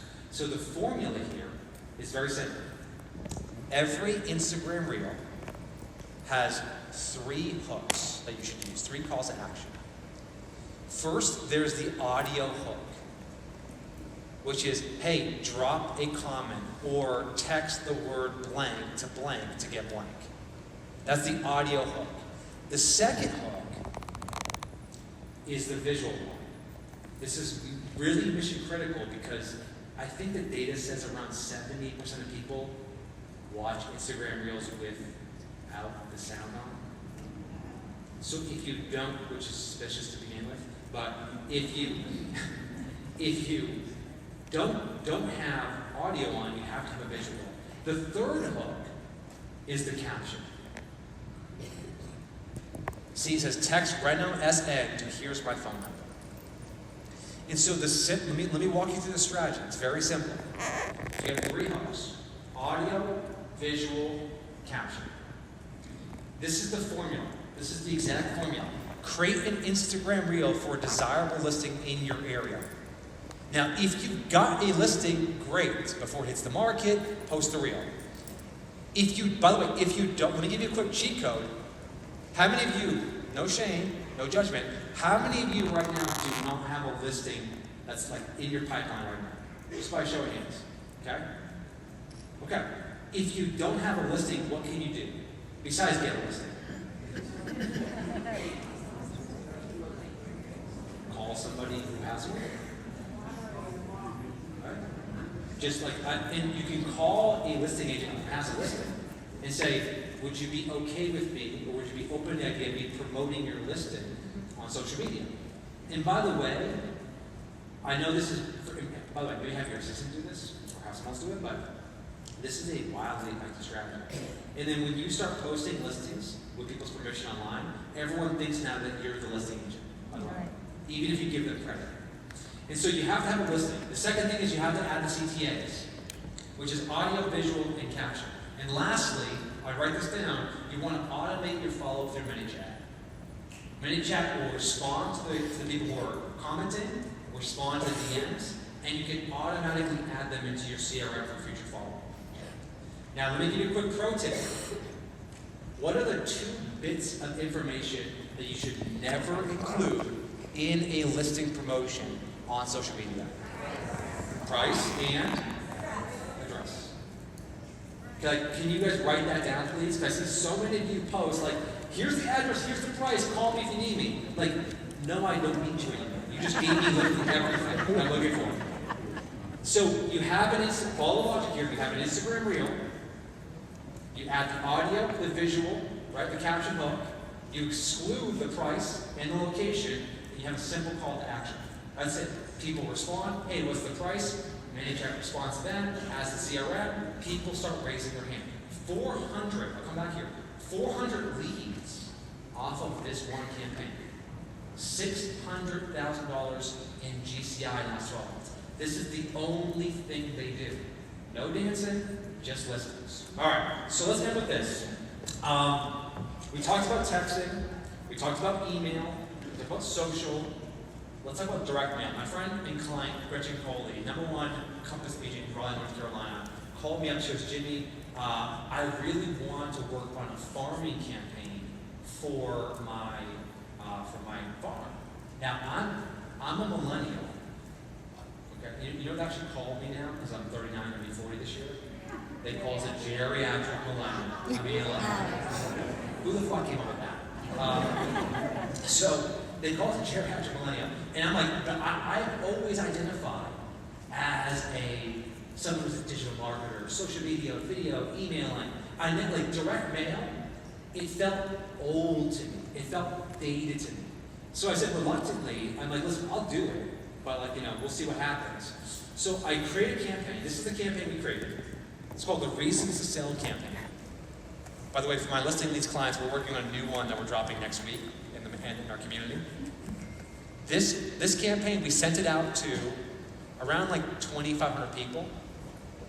We got $5 million in listings off this one campaign. Now, as a marketer, I was instantly sold. As a geriatric millennial, I was sold on direct mail at that point. And so I became obsessed with direct mail. And I started to kind of look and understand what type of direct mail campaigns work. And I'm going to give you an example of one that you guys should all be using every single month. in addition to maybe a farming campaign. But I think it's worth taking a moment to study and look at, like, how do you get people to raise their hand? How do you put yourself in a position, like you were talking earlier about, like where you don't have to chase people, you can send a mail or get someone to raise their hand so you don't have to call. Well, the story that I'm going to share with you is a story that's so insane and so crazy that's like not even believable, but like this actually happened and it actually worked. We're all familiar with the brand, for most of us are familiar with the brand Special K. Yes. Right? They've been around for 70 plus years now. Okay? And in 2003, they were like, their sales were basically like not growing at that point. So they hired a famous ad agency, the one that did the Marlboro Man, called Lee Burnett ad agency. Marlboro Man, Tony the Tiger, Bounty, the Quicker Picker Upper. So they hired this company and said, listen, we need help promoting our cereal so we can sell more cereal. And I want you to imagine being in the room where this is the pitch. They go, what we're going to do is we're going to invent a diet. Okay? We're going to invent a diet. And in the diet, like an Atkins or a South Beach or a 75 Hard, we're going to tell people, hey, instead of eating lunch, just have another bowl of cereal. Okay? Think about how insane that is. And so you're in the room. If I was in the room, like, you're going to tell me people are going to do this. That is the craziest idea. And so what they did is they created something called the Special K Challenge. And they rolled it out. They said, listen, here's your diet. Eat 2 bowls of shitty cereal, and then have a healthy meal, and you'll lose weight. Like, this is a world famous ad agency. And so this is what they did next. They created an ad campaign. Okay? I'm gonna play the ad for you guys. Make sure the volume's up on this. Play the ad. This is the ad campaign they ran.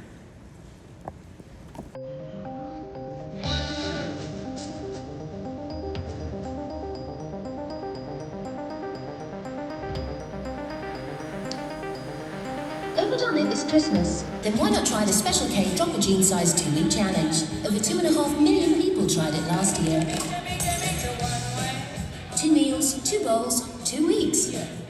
Have Special K or Crunchy Nut for breakfast and again for lunch or dinner for 2 weeks, and you too can drop a jean size.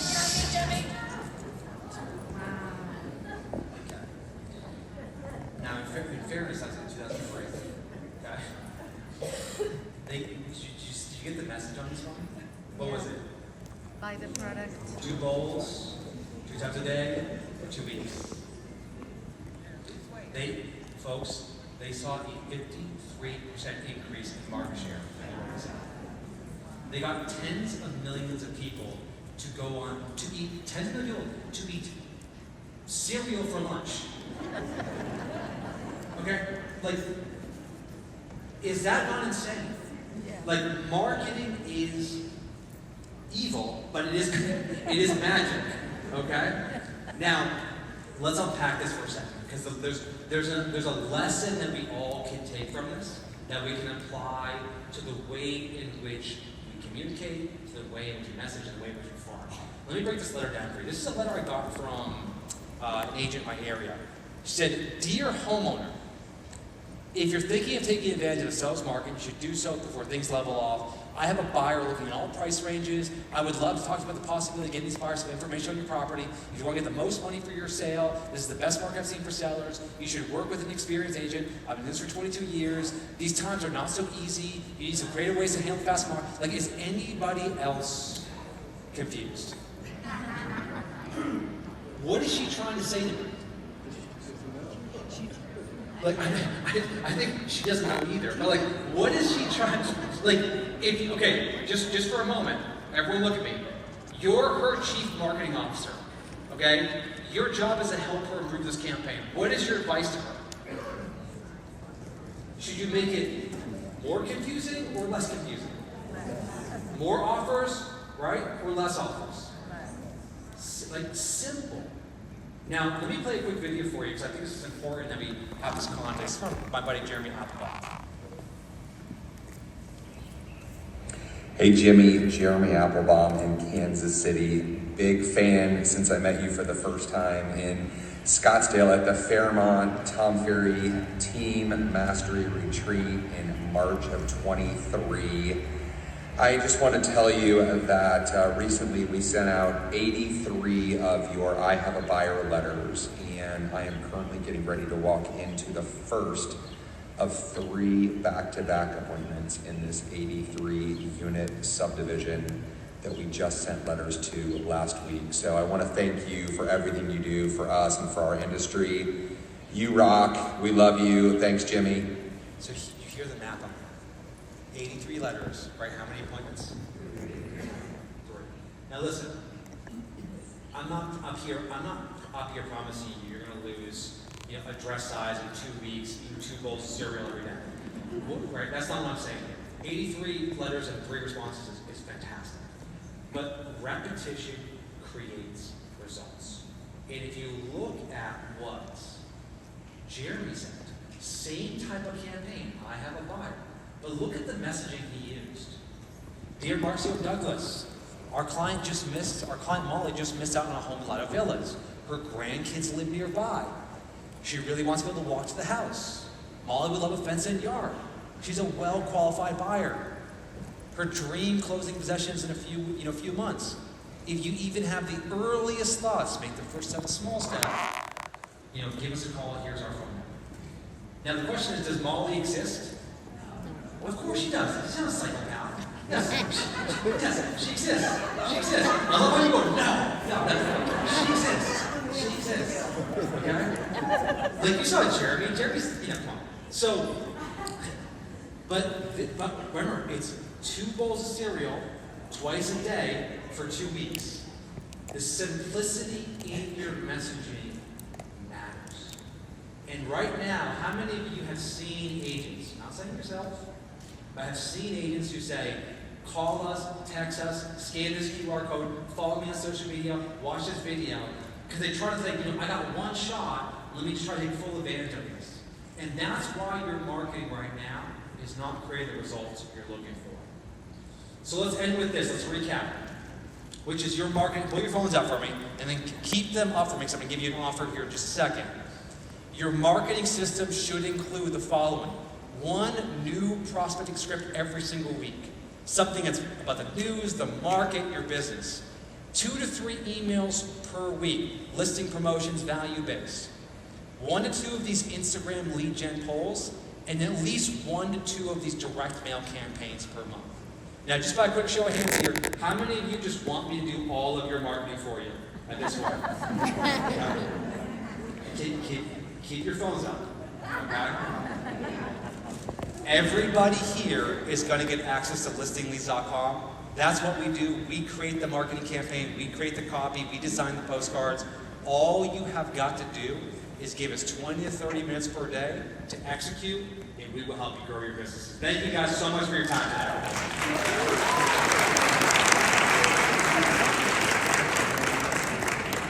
It's around systems, and systems. I know. But what we're going to do is we're going to do systems around tape listings that actually sell. You guys with me on this? We're going to do systems around basically how do you get more time back. Anybody want more time? Okay, and then we're going to do some systems around AI. Now, for context, how many of you use something like ChatGPT, just so I have context? Okay, Perplexity, I appreciate it. I'm an investor in Perplexity, so thank you, yes. They were popular before I invested. Do any of you use Grok, G-R-O-K? Fascinating. So the only AI tool that can give you real-time data, what's happening right now, you're not on. That's interesting. It's the only Grok, G-R-O-K, it's the only AI tool that is connected to a social media site. You with me? So like, I'll give you an example. I was talking to one of my clients. Do you guys ever sold any older homes here in the valley? What's the oldest home? Something tell me that you've ever sold.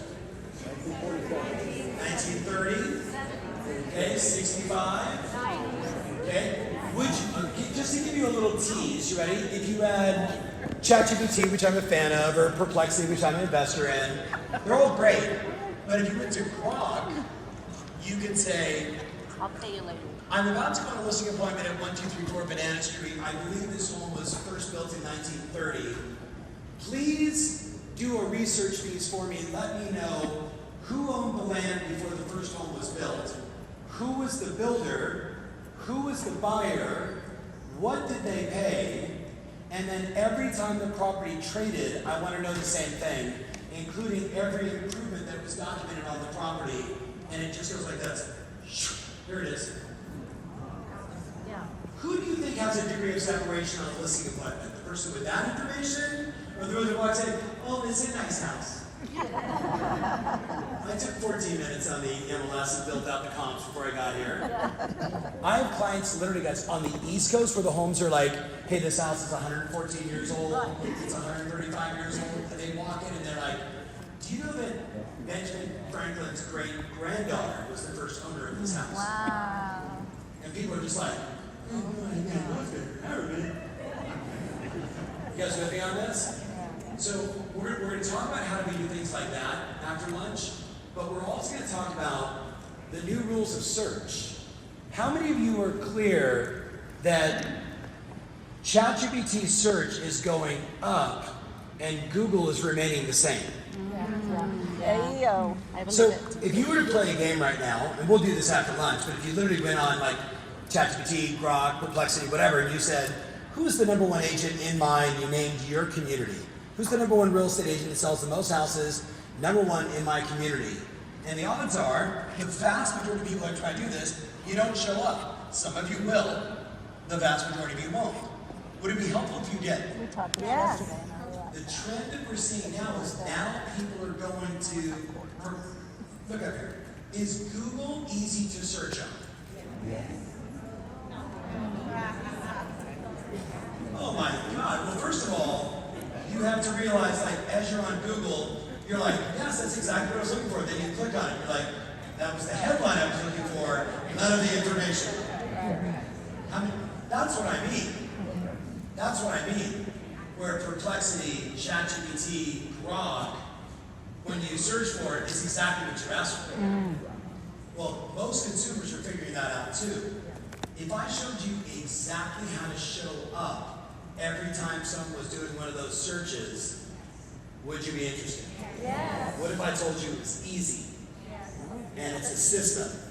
So just getting you prepped. Okay, so but we got about 10 minutes before we're gonna break for lunch. Very quickly, I said to you, I want you to save more money. I said to you, I think you might need to work on some of your beliefs. Yes or no? Yes. Yes or no? Yes. And listen, we're not broken. You're great where you are. My mentor would say to me all the time, you're just too good to stay there. And I was like, oh, I think that was a backhanded compliment. He's like, no, you're doing great, but like your potential is so much greater. Does that make sense? Yes. And then what did I say to you? If you want more appointments, what do you have to do? You got to have way more meaningful conversations, and that's what ultimately leads to what it is you want. Then we started breaking out past, minds, and spirit. Then I said to you, you might want to add a bunch of new lead sources.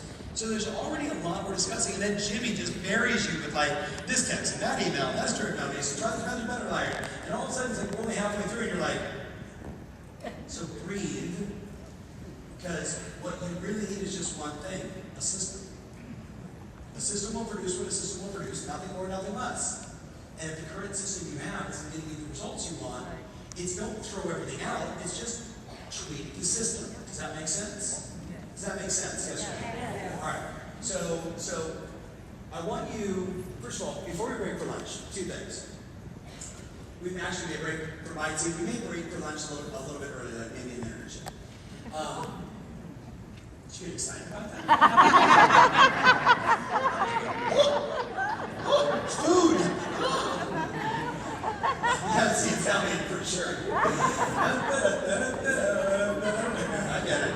I come home, my wife's like spinning pizzas, and there's bread, and I'm like, I don't eat that stuff. So let me ask you a question. How many of you have seen me speak live before? Raise your hands, get real high. And who has not seen me speak live before? That would be the rest of you. Who's not going to raise your hand? Doesn't matter what I say for the rest of the day. Just thanks. My mom's applause here. We collectively help about 15,000 real estate agents around the world, about 29 different countries specifically. Like, it's fun for me to go to like Portugal and meet great clients who are selling tons of homes and making a bunch of euros. But you know, like in Portugal, has anybody been to Portugal? A few of us. Portugal is going through a similar scenario we're going through here in the U.S., where 20% of the sales just went away on Tuesday. That would be challenging, yes or no? And the reason why was they removed the golden visa. What was happening is people from the United States and Canada were going there buying a house and then immediately getting sort of the tax haven advantage of there versus here, right? You know when the Canadians come to Nevada and buy, right? It's a similar scenario, right? But when that went away, I immediately go to Portugal, start doing events with our clients, and the vast majority of them went through the J curve. You guys with me? Yes. They're like, okay, the market's the market. I still want to be up here. I still want to kick ass, but I'm going to have to do some new things. Yes or no? Yes. And that J curve is the hard part, right or wrong? Yes. So I have an opportunity for you guys. We're in Vegas. We're really, I feel like we're like in Green Valley, not actually in Vegas. Like Vegas feels like it's over there, but Henderson, right? You with me? There is 7,000 restaurants within minutes of us. How long does it take to take 4 real estate agents to go to lunch? 3 days? Well, because the second you and I both go, okay, let's you and I go to lunch together, and you're like, okay, I'm like, what do you like? Wow, I like that sushi place. Oh, I ate sushi the other day and it messed with my tummy. Okay, all right, well, what about the Mexican place? Oh, no, it makes me gassy. Oh, okay, what about the Italian place? No, I fall asleep, I'm gluten-free. We take 30 minutes to figure it out, then we get there and it's like, what do you want? I don't know. Look up here. It's not your last meal. Is everybody with me? It's not. I'm not telling you to go to the Kellogg stuff, but it's not your last meal. But I have an alternative. I don't present what we do from the stage, right? A lot of people they get up there like, hey, this is what we do, and sign up, and here we go. My thing is, I only want to talk to people that are interested and committed to their business. So I have bought about 450 lunches. Now, you haven't lived until you have spent $114 on $114 per lunch for 450 people. So I might be guilting you into staying. You guys with me on this? Because the alternative is they throw it out and that's horrible. So you have one option, you go with your buddies, whatever, yada, yada, yada. The second, and I'll see you next Thursday because, you'll just be, right? Or join me for lunch. I spend about 15 minutes and I say, hi, we're a coaching company. This is what we do. This is how we do it. And then I answer a few questions and then I make you an offer and it either makes sense or it doesn't. Does that make sense? But what I know is now I can say, let's only take an hour and 15 minutes for lunch, which rather than ending at 5, we can end at like 4 o'clock. Does that make sense? And not cut anything short on content, but because I don't have to take an hour and 45 minutes for lunch, because that's how long you will take, we can do it faster. And I know many people have walked to me and said, hey, you're going to talk about your programs. I'm like, I don't talk about it from the stage. I only do it in a if you're interested setting. Does that make sense? So if you would like to stay for lunch, I've got 450, there's about 650 people inside the room. My coaching clients are here if you want to stay and hang out. Otherwise, you can go do whatever you want to do. I don't care. Question? What is for lunch? Well, it's lobster, caviar, and it's probably the most expensive $114 sandwich you've ever had in your life. And I'm sure they have turkey and veggie, and they're going to give you chips, you with me, probably a soda, and other things you shouldn't eat anyway. But at least it'll be fast and efficient. So, if you'd like to do this, look at my team. Right, I think you told me the lunch, Michael, where is it? Oh, where did they go? So you just walk out that door, grab a lunch, come back in, we'll go through that in like 15, 20 minutes. If you're not joining me for lunch, which you should, you have an hour and 15 minutes. And you do not want to miss Christy Jenks when she hits the stage. So, join me for... I'll talk about as I go down. Italian, turkey. Italian, turkey. Is it the same Italian? Grilled veggie. Thank you. Grilled veggie. Italian subs.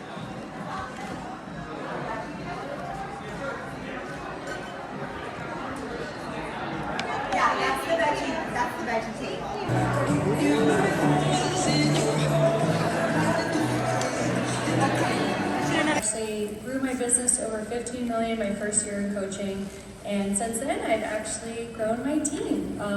Coach Sean, shout out to you, you're amazing, and without Sean and having coaching, just the mindset and everything, I don't think I would have been so forward thinking and felt the confidence to be able to add it to. I just dragged him to a Tom Ferry event with me. So I've been coaching Tom Ferry for like a little over 2 years. I'm in team coaching. It's one of those places where you sit in that room and you're like, oh my God, these people are geniuses. I'm learning so much. And I wanted to bring him along for that because I've been trying to get him to get involved with my business. I want him to help me run the business side of it so I can go sell houses. And he's the head of finance for a company. So it's like the feasibility of that just is very low at this point. So he was like, oh yeah, I'll come, but you know, while you're in the sessions, I'm probably gonna work on my laptop because this is your thing, not my thing. Within 4 hours of the first day, he came up to me and he was like, so I think we're gonna need to accelerate me coming on and working with you in your business. I was like, yeah, if you're on the fence about Tom Ferry coaching, let me tell you, it has completely transformed my business. It transformed my husband's mind about how much I pay for coaching. It's a room full of people that are just on the cutting edge of this industry, worth every penny. She's a love bug. Some of you are like, do you only work with blondes and one dude with a mustache? We got every color, every race, every religion, every background, and coaches to match all of that, which is really beautiful. So we're almost done. Selecting the right program. We have 7 different programs. I'm only going to talk to you about 2.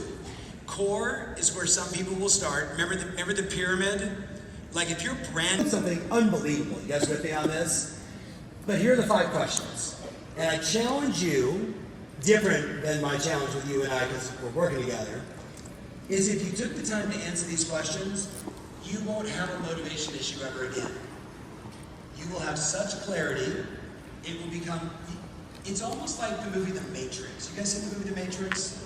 Like when Neo's getting shot at and the bullets are coming, he just goes like this? Yep. No. And the bullets all drop to the ground. I'm not at that level, but that's how I feel. Does that make sense? Yeah. I was speaking in New York on 9/11. You with me? And I'm giving a talk, and I'm talking about mental toughness for like 45 minutes, and then also the owner of the company, Marcia, who I adore, Matt, who's one of my clients, her son, now CEO. I see them scrambling in the back. Marcia runs down the aisle, puts a hand on my microphone and says, seminar's over, a plane is at the World Trade Center. Do you remember the first time you heard that? Yeah. Right? You were at school, right? I'm sitting in New York, and I'm like this.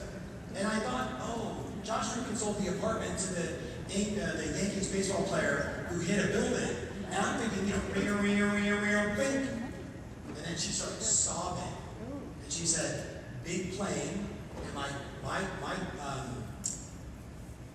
son's daughter, what is that called? Daughter-in-law. My son's daughter, pregnant with my first grandchild, works in Tower 1, we can't get her on the phone.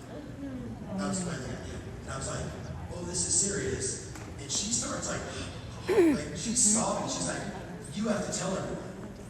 I have to tell her entire company what just happened. I find out afterwards, there was like 70 people in the room that it was a spouse, a brother, an uncle, an aunt, a best friend, you know, etc. It's New York City, right? They're working. Hi, American Airlines. No flight school. Hi, driver. Are you still outside by chance? Yeah, I know. Yeah, pick me up. I don't care about my luggage. Get me the hell out of here. Okay, I'm staying outside. Grab my shit, walked outside with my little sister, who is an emotional basket case. Shut up. And we go do our thing. Now, I will tell you, my friends, that was a moment. That was scary, yes or no? But like, when your business is a little off, that's not scary. When you answer the questions, you have better perspective. Here's the questions, ready? Number 1, write it down. And then we'll go right into Christian assistance. Number 1 is, they've answered the question, what is my purpose? Which is another way of saying, why are you on this planet? Like, granted, it's a bigger, you know what I mean? It's a bigger question, but it's not hard. People are like, I don't know what my purpose is, and they're looking for some mystical bullshit. I'm like, I am a husband, I am a father, and I am a person who is of service. That is my purpose. You guys with me on this? So I strive to be the best husband I can be, I strive to be the best dad I can be, and I strive to be the best that I can be at providing service. It doesn't have to be like this, You with me on this? But you can go whatever direction you want. I'm just telling you, for me, I keep it simple. Here's the second question. You ready? He said to me, you have to answer the question, what are your God-given talents? What are your God-given talents? What will you do every day that you will do with, like, let's call it very little effort, because you love to do it? And because you love to do it, you want to do it all the time. And he did say to me, by the way, it does help. It's on me, you get commercial success from it. But the guy that gave me these questions, he was one of my mentors and coaches. At the time, he was also working with a guy named Steve Jobs and a gal named Mother Teresa simultaneously. So the context was, I said, what does Steve Jobs, what does Mother Teresa, what do all these people have in common? What is it? And he's like 6'4", big hair, and he's like, oh, they've all answered the 5 questions and I live by it. What are the 5 questions? Right? Because I want that. Is everybody with me on this? I don't want to be like Steve and die early, but I like a blend between Mother Teresa and Steve Jobs. Like that's like, for me, that sounds right. Big heart, care for people, do whatever it takes, but also like build world-class products, do great things, like make a dent in the universe. So what's question number 1? What's my purpose? Does it have to be crazy? Can it just be like, I just want to kick ass? That's my thing. What does that mean? I don't know. Please bend over. Kick. All right, there I am. All right, like, whatever. You know you. What's number 2? I wrote down that day, coach, create, connect, contribute. Bam. Super easy. I'm like, oh, what am I going to do for the rest of my life? Coach, create, connect, contribute. I've started 5 companies in the last couple of years. That's creation, right? Coaching, I love doing that. Every chance that I get to help people, right? Being creative all day long. But here was the hook, ready? He said, once you decide this is what my God-given talents are, the job now is to get rid of everything else. Everybody hear me on that? I don't think your God-given talent is like adding a listing into the MLS. You guys with me? It's probably other things. I bet most of you in the room, it's working with customers and solving problems, yes or no? That's what I would expect. Question number 3, what do I value? Question number 3, what do I value? And that is only because, one, the more successful you get, the more people come to you saying, Raymond, what else? Would you like to do this? You want to do that? You want to do this? And what you need is the ability to make very good, fast decisions. Hey, you're awesome. That doesn't work for me. Hey, I love that idea for you, not for me. So are you with me on this? Like, you've got to be fast, because the more successful you get, the more people come at you. That's just the way it is in everything in life. Ready? Question number 4. There's only one person that I wish I shared this with, because I got a chance to work out with him for like 2 years every day in Newport Beach, my buddy Richard Farley's gym. Did anybody ever see Kobe Bryant live? Do you know who Kobe Bryant is? Okay. So I walked in the gym 2 years before he passed. I walk in at 4:45 in the morning because I'm going to take an early flight. I'm going to get my training in. My buddy Rich, who runs the gym. I walk in, I see Big Raj, and I'm like, I'm not a fan. The fact that I get to run over, tackle him, and try and hug him. But instead I was like, play it cool, Ferry. Play it cool. I'm like, what's up, Rich? You ready to get after it? He's like, yeah, man, good you're here early. Oh, what's up, Big Raj? And then Kobe just looked at me like what, no love? I was like, what's up, Kobe? But you know what I mean? But like inside, I was like, ah! I have a signed jersey. I actually have 2, and I have a ball that you and Shaq signed. Ah!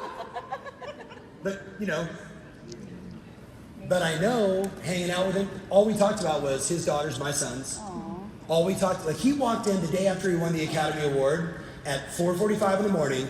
He was hammered. I think he was still drunk. You with me on this? He wasn't hungover. He was still drunk. But at 4:45 in the morning, where was he?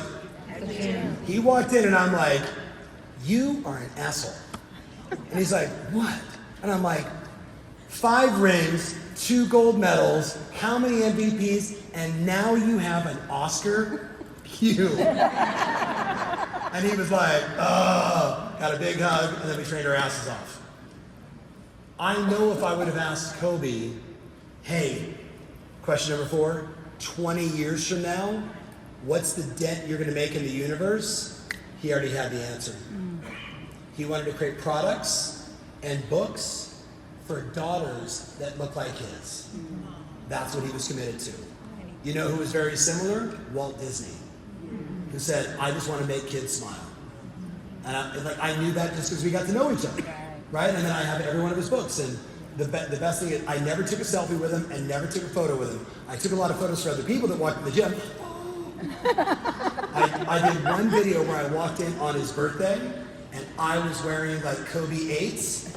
And I was like, hey, Kobe, let's do a video. And he's like, what, man? I'm like, just shut up, just do a video.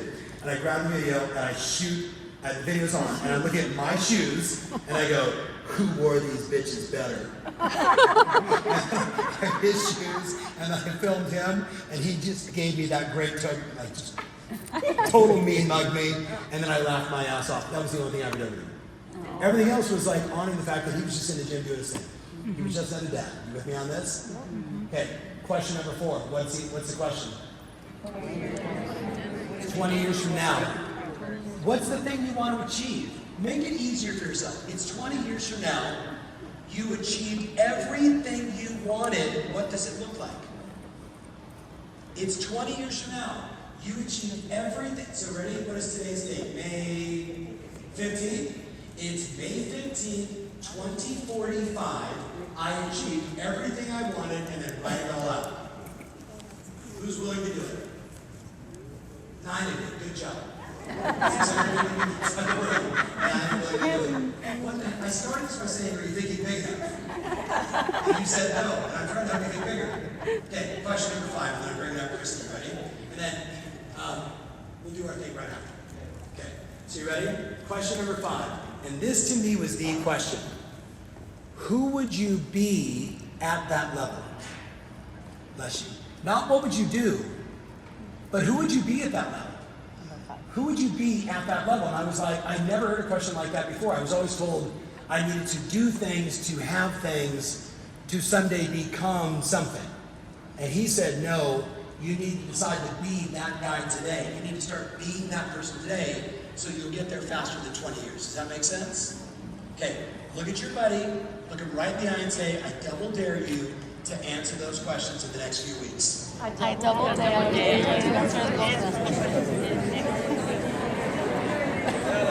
Double dare. All right. Now, speaking of big thinkers, 8 children, a husband the size of 3 children, selling 25 homes a year, and this badass mama beat cancer last year also. Yes. You guys want to win every listing? I'll get your phones ready to take photos and write like crazy. Big round of applause for B. Christy Jenks. So I'm going to be honest, this time last year, my life was a little bit different. I wasn't out going on listing appointments. I wasn't running my team. I was actually, as Tom said, in hospital several hours a week fighting cancer. Now, I knew from the moment I got that horrible diagnosis that, by the way, it was not in my business plan. Right? How many of you wrote a business plan this year in your strategic planning session said, I'm going to go ahead and do something really crazy and get cancer? I know it wasn't like that. But I knew that mental toughness that Tom's talking about. I knew, I was like, no, I'm not going to be the same person. I have this time. This is a gift. I have this time. I'm going to do something that makes a difference. So over the course of 10 months, I dove into and interviewed hundreds of agents who sell a ton of real estate. And I asked them simple questions. I wanted to know what the best in the business do to win the listing and to capture that buyer. And over that 10 months, 6 surgeries, 29 rounds of radiation, I delivered 1,778 coaching calls. I did 31 sessions like this, and I sold 22 homes. And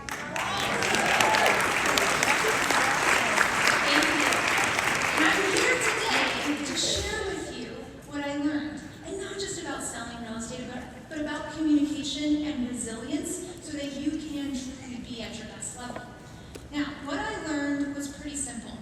It came down to 3 major components. The best communicators know how to connect to the heart. They really have deep connections. But in addition to that, they can speak to the intelligent part of the mind through competence and skill. And this one's a little bit funny, but at the end of the day, what does it all come down to, guys? Show me the money, right? We know at the end of the day, in our business, we are salespeople who deliver results, and the results revolve around money for many of our clients, right? So, as I was looking at all of these presentations and interviewing these incredible, talented real estate agents, I noticed some themes. I saw these magic moments that kept reappearing. Now, do you guys believe that success leaves clues? 100%, right? We've seen it. So, what does it mean to speak to the heart? Well, what I saw was that these masters of communication, it was about rapport. And what does rapport give our clients? Trust. And do we need them to trust us? Yes. You guys, what happens when we are trying to price a home and they don't trust us? Yeah, they overprice the home. How many of you have ever taken a listing at we just want to try it at this price number, and then didn't regret it? Right? What's it like for that weekly seller report when you've overpriced the home? Oh, yeah, we know what it's like, right? It's like, hey, how come I'm not getting any showings? How come my house isn't selling? What are you doing to sell my home? Oh, it's terrible, right? So we need them to trust us. But they're also looking for us to make it fun. How many of you guys have moved in the past year? Yeah, was it fun? No. 115 in Phoenix, it is not fun. But I know that you guys do things to help your clients, to make it fun and to make it easy. And you don't always give yourself credit for it. Now that mind, you can like someone, and I bet you can think about someone right now that you just absolutely adore, you want to spend time with them, you want to hang out with them, and you would never trust them to sell a house to you. Right? You know what I'm talking about. You can like someone and not trust them with important decisions. So we have to build credibility and show competency. And most of the time what this comes down to is, how will you reduce my stress, my mental sanity, right? Because of the emotions that go into selling a home. But they're also looking for you to save them time. Someone asked in Phoenix yesterday at our presentation, they said, how can I reduce the time on market compared to my competitors? Well, that's a great question. Price the home right. Right? But they want to save time. They're looking for you to do it better and faster. And then when it came down to money, if I were to pull out those magic moments, and this is important with money, what they're looking for is a guarantee. That's what they're looking for. They want you to help them save money, right? They'll do more to avoid the loss of loss, right? They'll do more to avoid pain than to get pleasure. They will. So I'm going to break down, and I'm going to share with you what our incredible clients do. We're going to start in Savannah, Georgia, in a marketplace that's similar to yours, only their inventory is up 70% year over year. Ouch, right? You guys have new construction here? Yes. Does it impact your resale? Yes. They have a lot of new construction as well. So Heather Murphy right now, and this is going to blow your mind, we are actually turning away 40% of the listings that come into our pipeline. Why would we do that?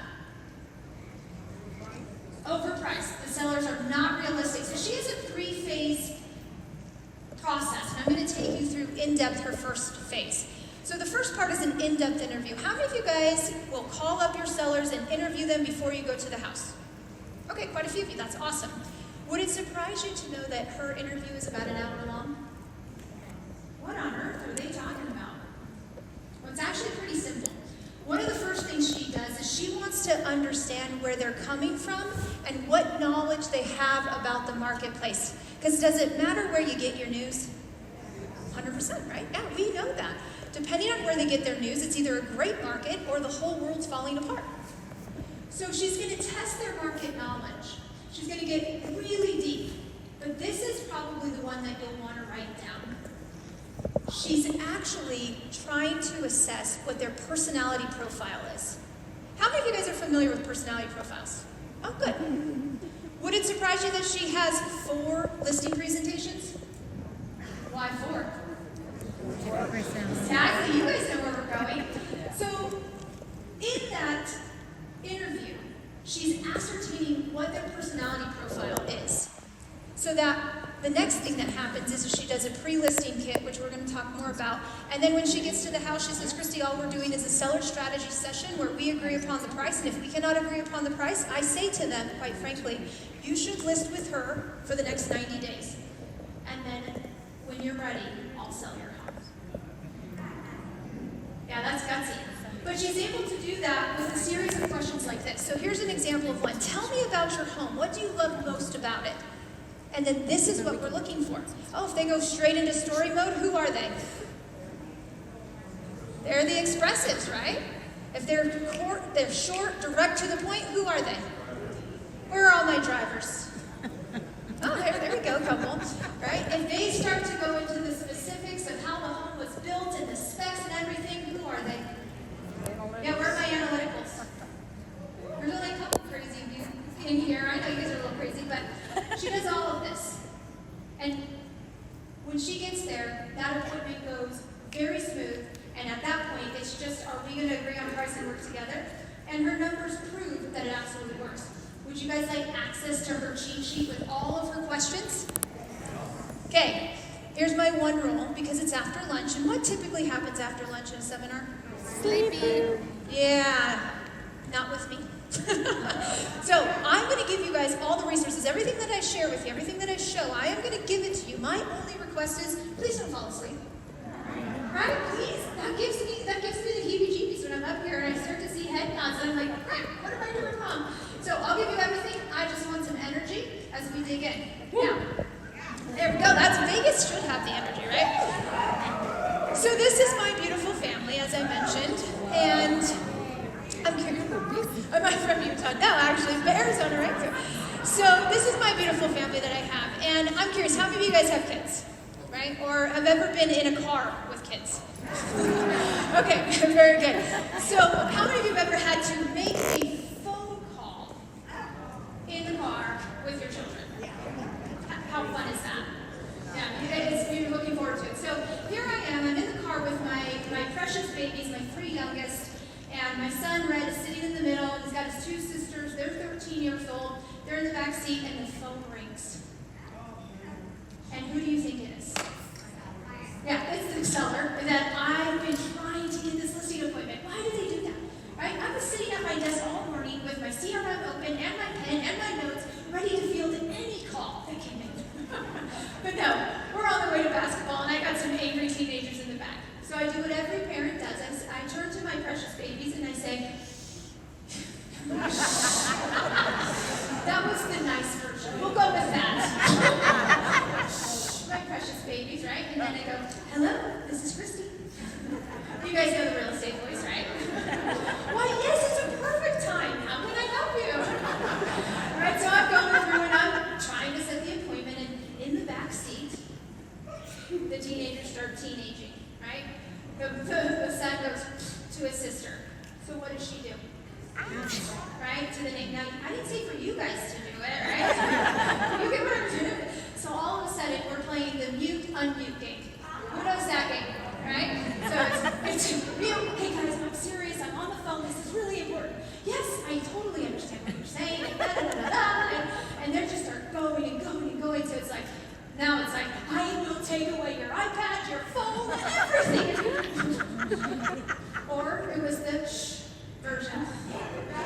Well, you guys know what I'm talking about, right? We get phone calls all the time. So I get home from this phone call, and I do something a little bit differently. I learned last year, and probably because I have kids, that I want to record every single phone call that I take. So this little guy on the back of my phone is called my Plaud, P-L-A-U-D device. Now, if I was sitting at my desk and I was in follow-up it anyways. But because I was on the road, I recorded the phone call. So I went home, and I took that transcription and I put it into AI. And I'm going to give you guys the prompt that I use and all of the prompts that I share. And I asked my AI to tell me, who am I dealing with? What's their personality? What kind of communication do they have? Were there anything, any objections that I missed? So I'm putting all that in. It comes back and says, you should talk to the wife.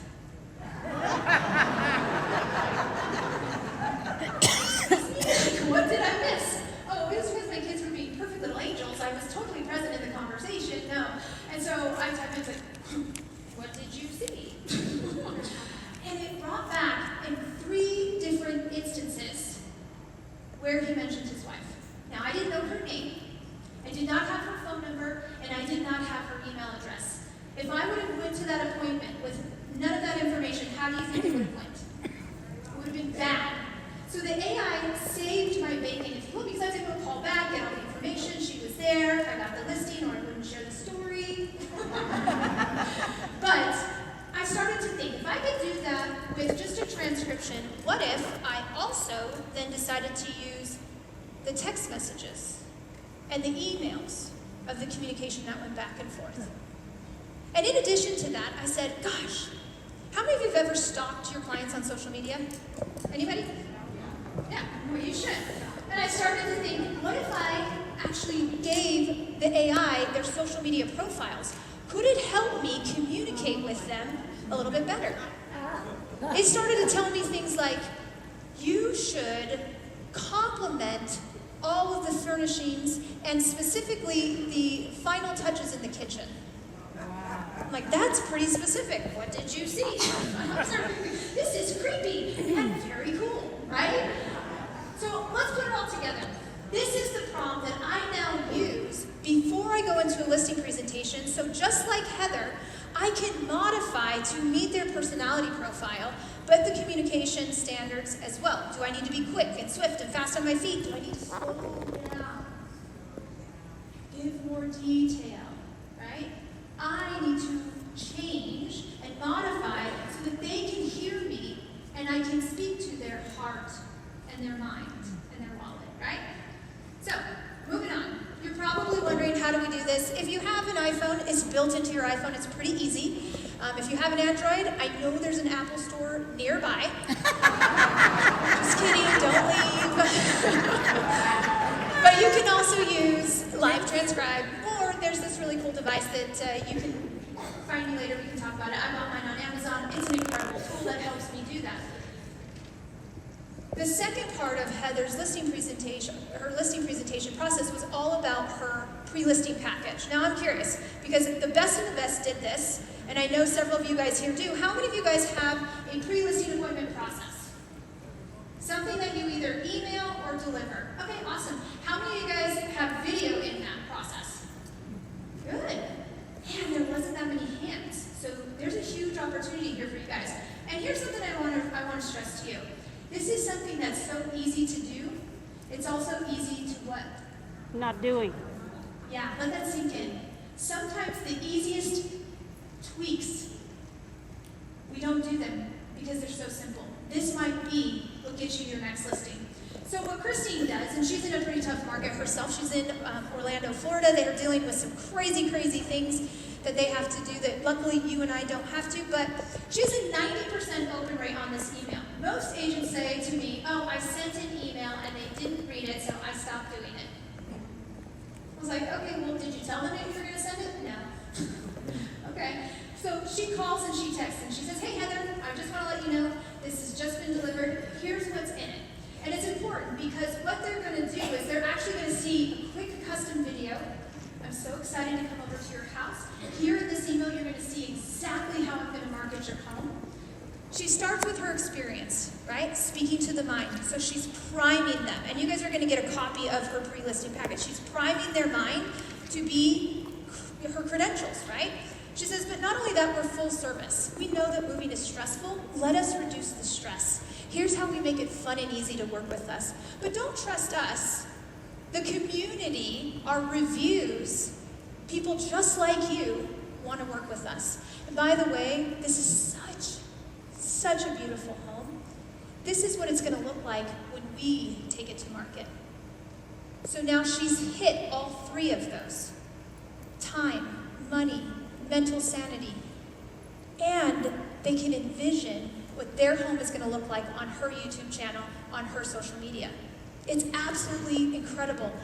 90% open rate. She says, when I get there, I'm in rapport and they just want to list with me.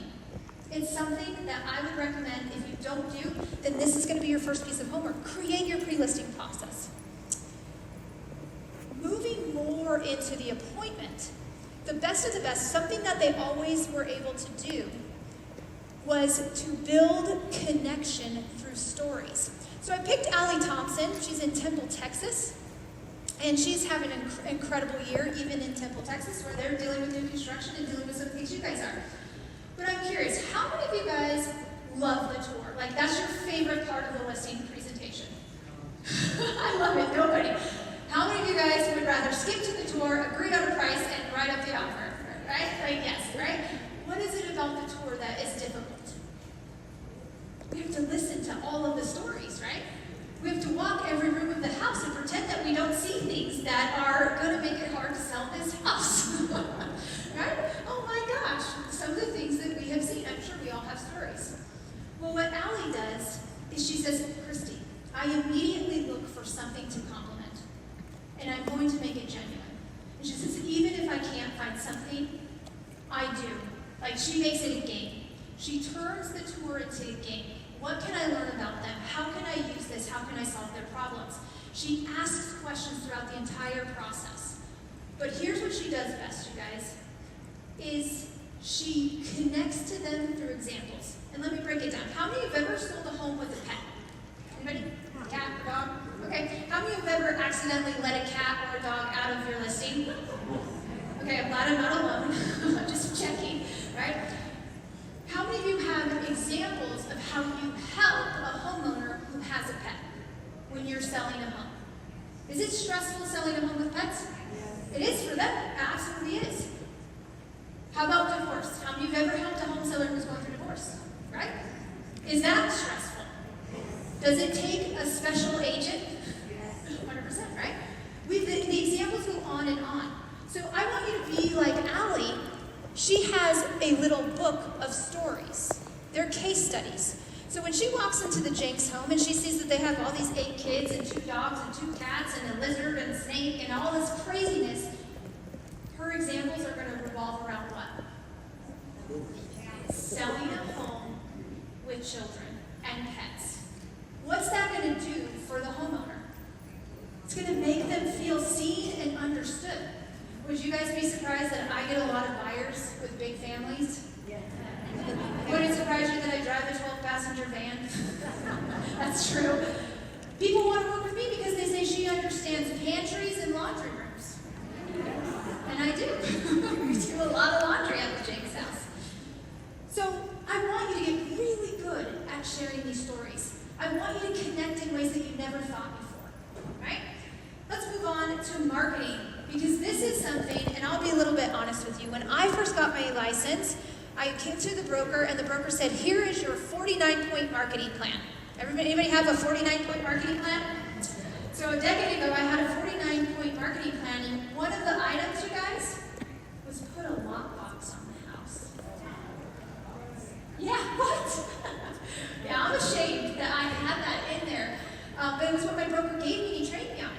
So when the Slocums saw this in their marketplace, they said, oh my gosh, that's of course marketing. I was like, of course marketing? They said, yeah.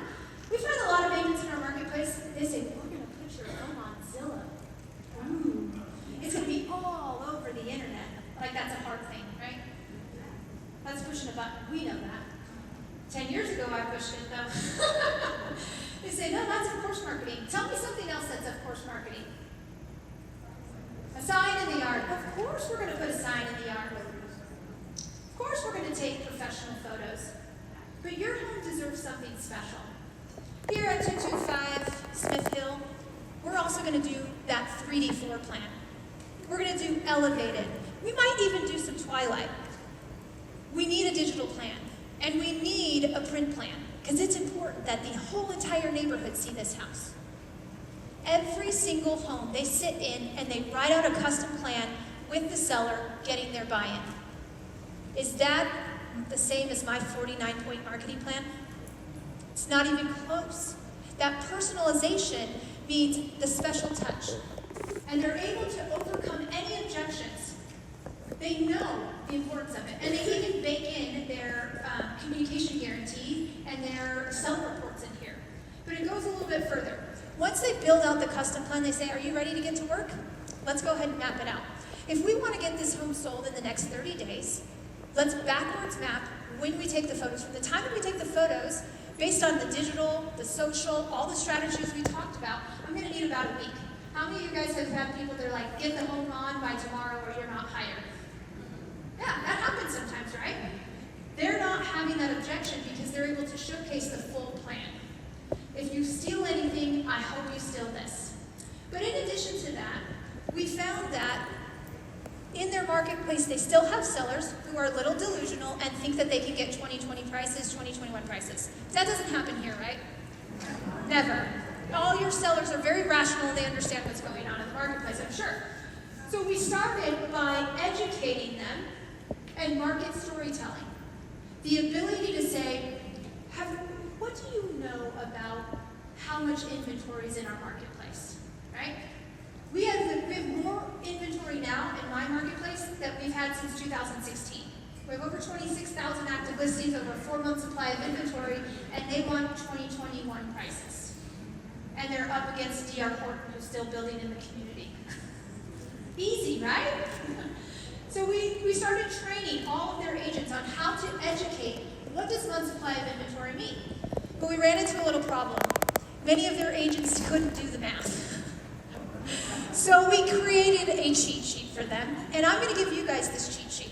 So every single listing appointment you can go on, you can explain to them in their marketplace, in their community, what the month supply of inventory is, so that when you go to negotiate with them on how to price the home, you have the market data to back it up. I do not write the news, ladies and gentlemen. I deliver the news.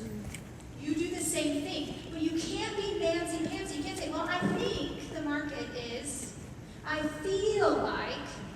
Is that going to work? Is that convincing? Does that build credibility? No. Here's what I know. We have a 4-month supply of inventory, right? Boom, boom, boom, days on market.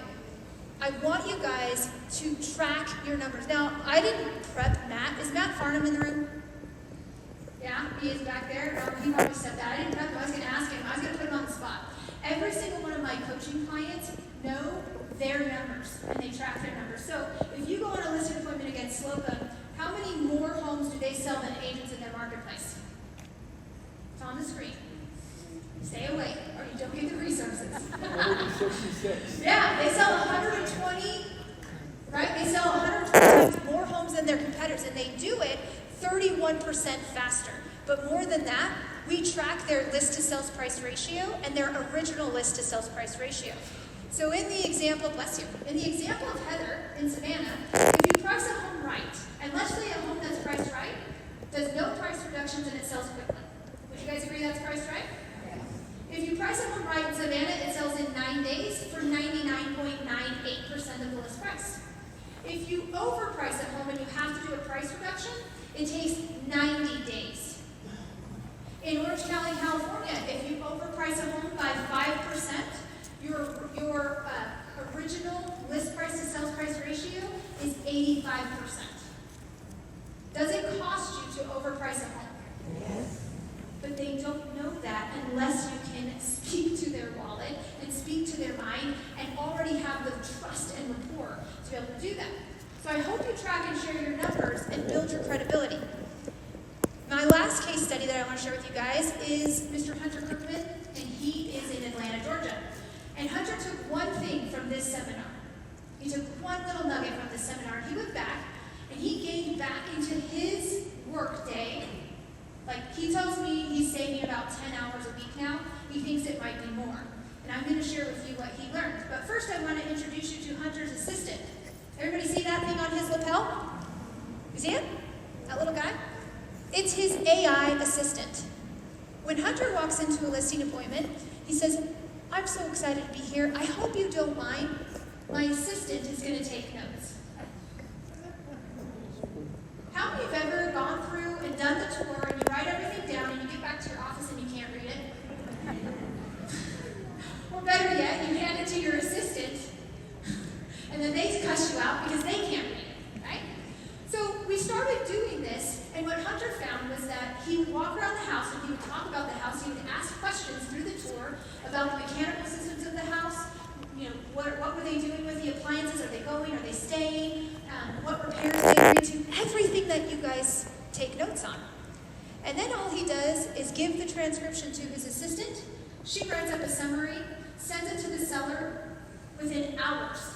And now he gets to go home and be with his family. Or maybe you'd like to go home, whip out your laptop, try to read your notes, and then try to get them into the MLS. This one thing has saved him hours a week. Who's interested in something like that? I'm going to give you guys the prompt so that if you have the transcription and you use some sort of recording device, you'll be able to do the same thing. Now, we've covered a lot, and Tom's covered a lot. How many of you guys feel a little overwhelmed already? Maybe just a little bit? I'm not going to leave you guys hanging. I wouldn't do that. I promised you all the resources. You've been a pretty good audience. You've laughed at my jokes. Made me feel pretty good. I appreciate that. So I'm actually going to give you guys a tool that you can go back and you can find out, does my listing presentation speak to the heart, mind, and the wallet? You can do it by just going to Instagram, and that little QR code, it takes you to Instagram. I want you to DM me. So send me a message that just says Listing Edge. You're going to get this audit so that you can go back in, but more importantly, you're going to get all the scripts I shared, all the prompts I shared, everything that you need. And here's my one ask from you. If you're not sure where to start, if you feel a little overwhelmed, I'm going to be here for the rest of the day. Will you come back to the table and talk to me? Yeah? Because here's what I know. Agents who can ask really good questions and connect, they do help more people. And if you help more people, what will you get in the end? Yeah, you'll be able to support your family and you'll win. So, who's ready to go out there and to win every single listing? Okay, excellent. I love it. Thank you guys so much for being here. But we're good. Ladies and gentlemen, how good was that? It's like yesterday. By the way, did you guys get a bunch of nuggets and takeaways, yes or no? Okay, so Christy, come on the stage while I get myself prepped. Do a little Q&A. Because like yesterday, she got bombarded with questions. So what's your question? Yell it out. Christy, take it away, and I'm going to switch my slides real quick. Okay, so while Tom's getting ready, who has a question? Okay, right up here. And then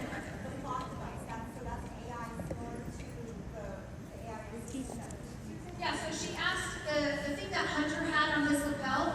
It is also a Plaud, P-L-A-U-D. So there's two different versions of it. There's the one that I have on the back of my phone, and then there's the one that Hunter has. You can wear it as a bracelet. You can magnetize it to your lapel. I got mine on Amazon, which is super simple. In the resources, I think I sent you a link to it to make it easy. And basically, we're using it to do every buyer consultation, every phone call, every listing presentation. Anytime I'm with clients, I'm using it. He's using it. We're even going back because we want to get better. And I'll say, tell me 3 things I did good because I want to feel good. And then beat me up. Tell me what I could have done better. So P-L-A-U-D. There's another one right here. P-L-A-U-D. P-L-A-U-D. D, yeah. Not the T? No. I thought he said building rapport. He has a system to build a rapport between 1 and 2 hours and cut it off.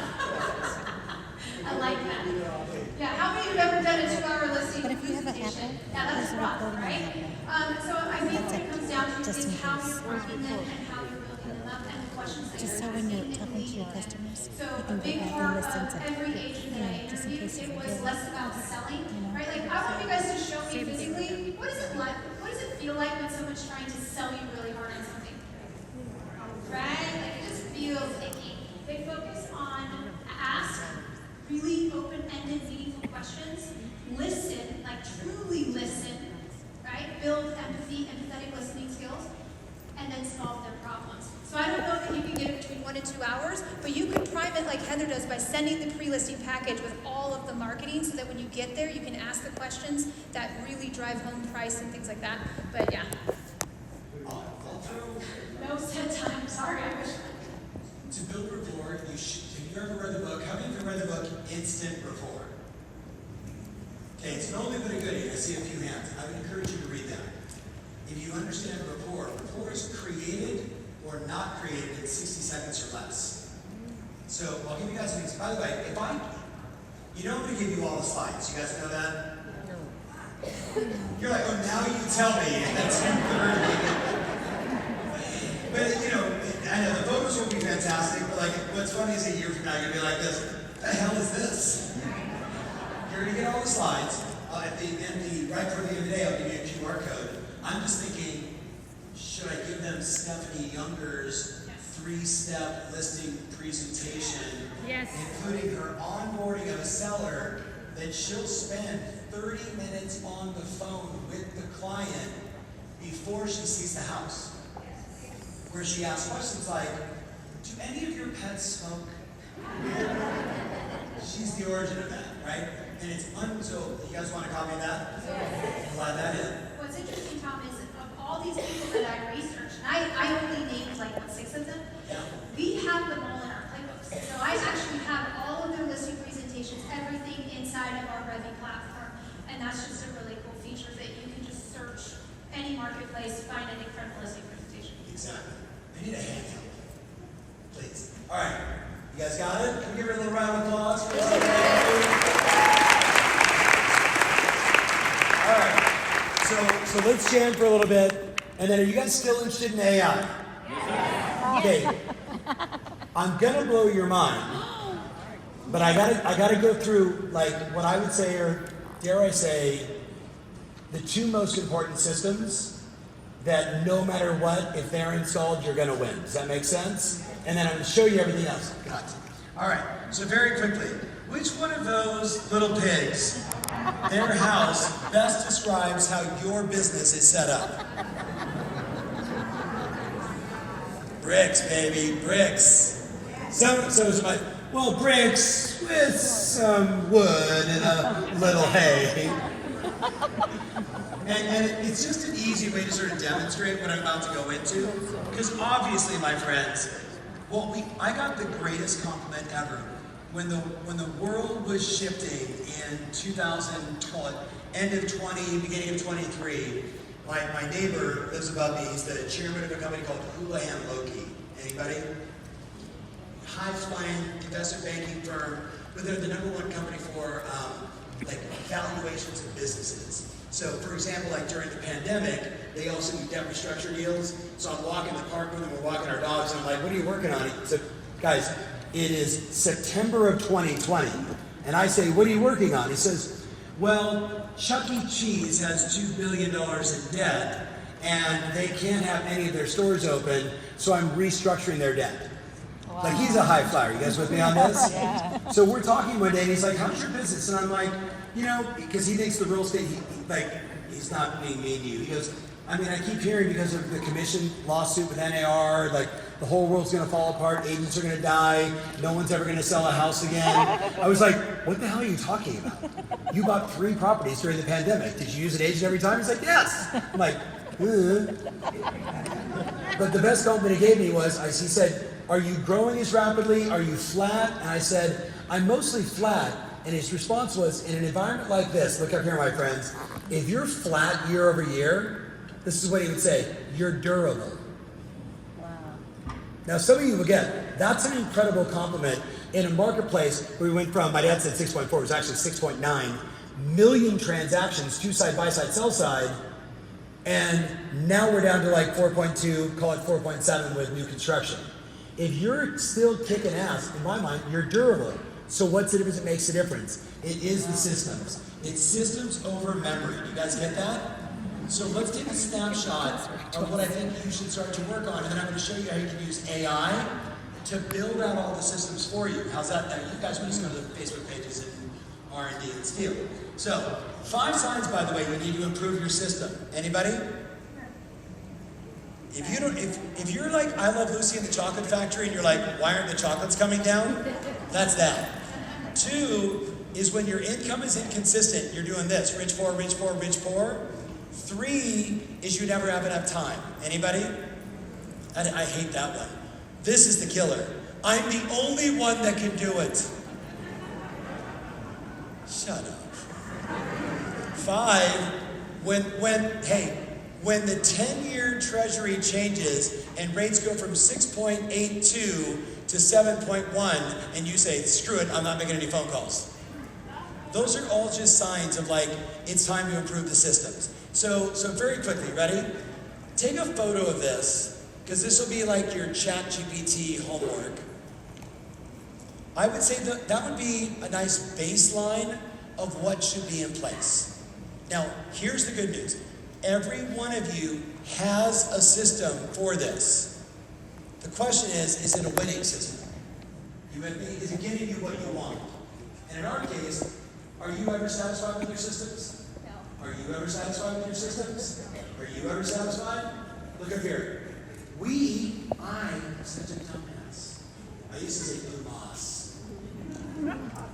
2 weeks ago, we switched our CRM, our financial program, our coaching platform from Balloon to Revy, our phone system, and our marketing automation system on one day. Everyone in my place walked in like, wow!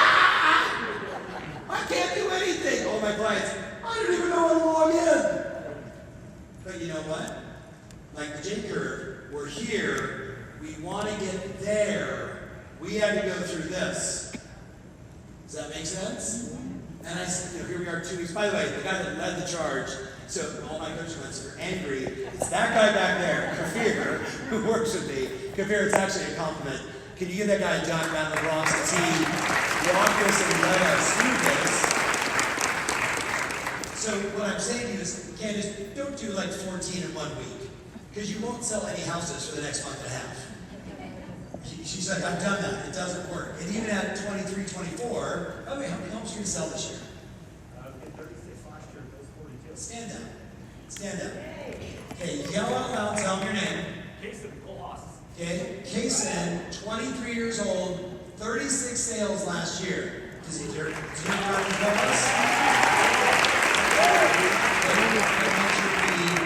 Okay. So I'm so blessed. We have so many of these like 22, 23, 24, 25-year-olds that we hang out with, and they're just, you know what it makes me feel like? The future is bright in real estate. Yeah. All right. So you know a system will produce what a system will produce, nothing more, nothing less. We said that. What I want to show you, these are, I don't want to take the thunder away, but Vicky, if you're not doing some variation of this, you're doing a lot of this with your time.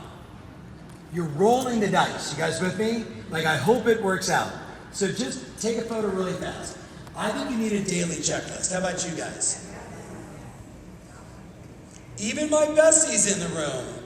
How did you get there? Oh, I did that for 3 years. And then I stopped. Get back to it. I'm on it like nonstop. I have a monthly checklist that like, here's everything I have to accomplish this month. And I'm so old school, even though I'm such a techie, I'm so old school, I go white piece of paper, stapled to the top, May is the month of, and here's everything I want to accomplish personal and business. Does that make sense? Yes. And then guess what I do? I look at it every day, and I get pissed if I'm behind. How about you guys? Yes. So should you have a daily one, yes or no? Yes. How about a weekly one? Yes. Yes. Oh yeah. This is like so fundamental to your success. I want you to win. I want it to become easier. It's so easy to be distracted in this business. What if that was metaphorically hanging in your office and it was dry erase, and every time you walked by, you're like, ha! Well, that's right, I'm supposed to get listing appointments. Does that make sense? And then if you're a real badass, you'll have a monthly. And I got buddies of mine in the room, two of my mortgage buddies. We've been doing this for so long, and yet we know, JJ, this is how we became who we are, right? And it's like the constant reminder of run plays that work. Does that make sense? And when the market shifts, don't get away from the disciplines. Do the stuff that you know works. So I wanted to share that with you. 3 ways to improve your systems. And actually, I'm going to skip this and I'm going to come back to it. I want to go here first. Prioritization. Look your buddy right in the eye and say, you got a time issue. Tiny shoe. By the way, he's from Toronto. Tiny shoe. Toronto. From Montreal. Yeah, you guys have to make sure you guys connect. All right, you ready? So let's play a game. You ready? Shh. Do you get distracted easily? Yes or no? Yes. Yes. Are there things you need to eliminate to be less distracted? Yes. Social media. How many of you attempt to multitask? That's a woman thing. A woman thing. It's a human thing. I know some women that do it pretty effectively, but actually, the funny thing is, no one inside this room actually multitasks. What you do is you task switch. So I'm gonna have you do this with me. Get over here. You already know what I'm gonna do. Everybody say hello, Deidre. Hello, Deidre. Deidre, how's your business right now? Talk to us. Deidre. I 5 deals closed, 2 under contract, 3 active listings, 2 more coming on the market. Let's go. Give her a big round of applause. That's Not great, but it came Okay, by the way, when you ask a rock star how you doing, and they're like, well, so I only have like, what that sounds like 5, 2, 3, and a few. So she's got like, 12-ish transactions, and they go, not that great. Do you want to know why? Because I'm not on my way to my goals this year. I understand that. Here's the bigger issue. Dissatisfaction is a symptom of ambitious people. Oh. How many of you know that to be true? Hey, how was your year? I had my best year ever, but I'm pissed. That's a sign of dissatisfaction. Okay. Do you know how to count? Are you sure? Yes, but if I know what we're going to do, I'm going to fail this. I know, this is going to be awesome. And we're going to have fun though. Ready? All right. I want her to count from 1 to 26 as fast as she can. There's nothing as bad. Just pay attention. Ready? Go. 1, 2, 3, 4, 5, 6, 7, 8, 9, 10, 11, 12, 13, 14, 15, 16, 17, 18, 19, 20, 21, 22, 23, 24, 25, 26. Okay. 6.51. That was good. Yes? That was good. Do you know the alphabet? Yes. Do you know the song? That's the stuff. Okay. Don't sing the song. Just do the alphabet. A, B, C, D as fast as you can. Go. A, B, C, D, E, F, G, H, I, J, K, L, M, N, O, P, Q, R, S, T, U, V, W, X, Y, Z. Okay, she did that in 4.85 seconds. That was fast. I'm first for proper, we talk fast. Yes. New York City even faster. Now I want to show you what you look like when you multitask. Are you guys ready? Now go A1, B2, C3, D4, E5. So are you with me? You're just going to do this. You know what to count. You know the alphabet. Fast you can. Go. A1, B2, C3, D4, E5, F6, G7, H8, I9, J10, K11, L12, M13, M14, N15, O16, P17, Q18, R19, S20, T21, U22, W23, X24, Y5,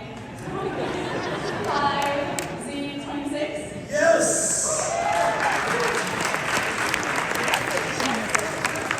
Have you practiced that since I tortured people in the elite with this? No, I haven't, but I definitely was feeling like I was switching. And did anybody see her eyes were going here, here, here? Now, that's under 48.6 seconds.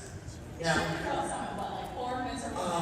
thank you very much. And the room was screaming like, G7! I don't think she knew the alphabet either, which was very weird. Now, first of all, give her a big round of applause because that was awesome.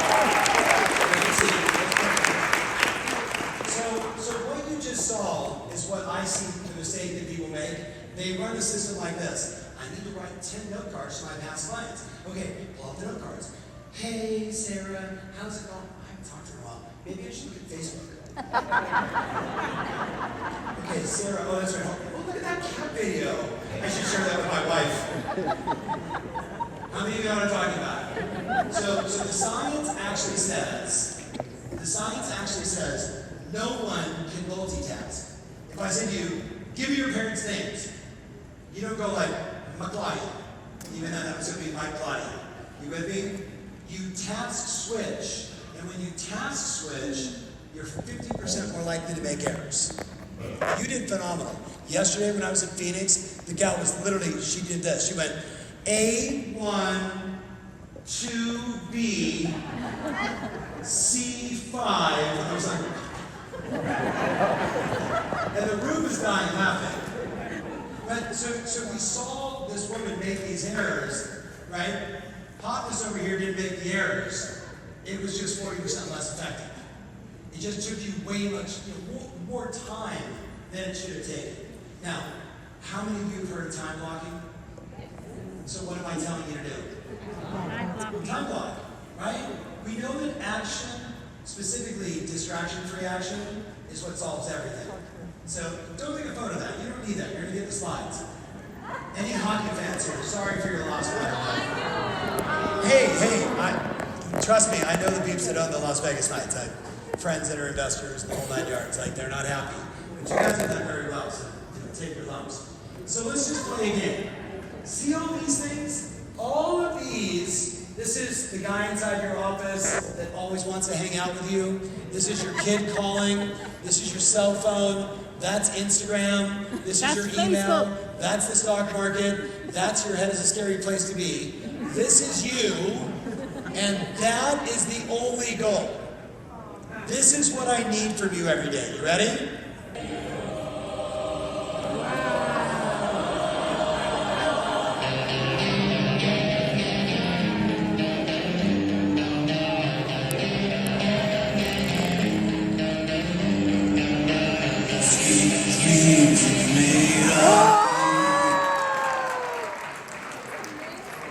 And clearly, so does the Las Vegas Knights bowling. All right.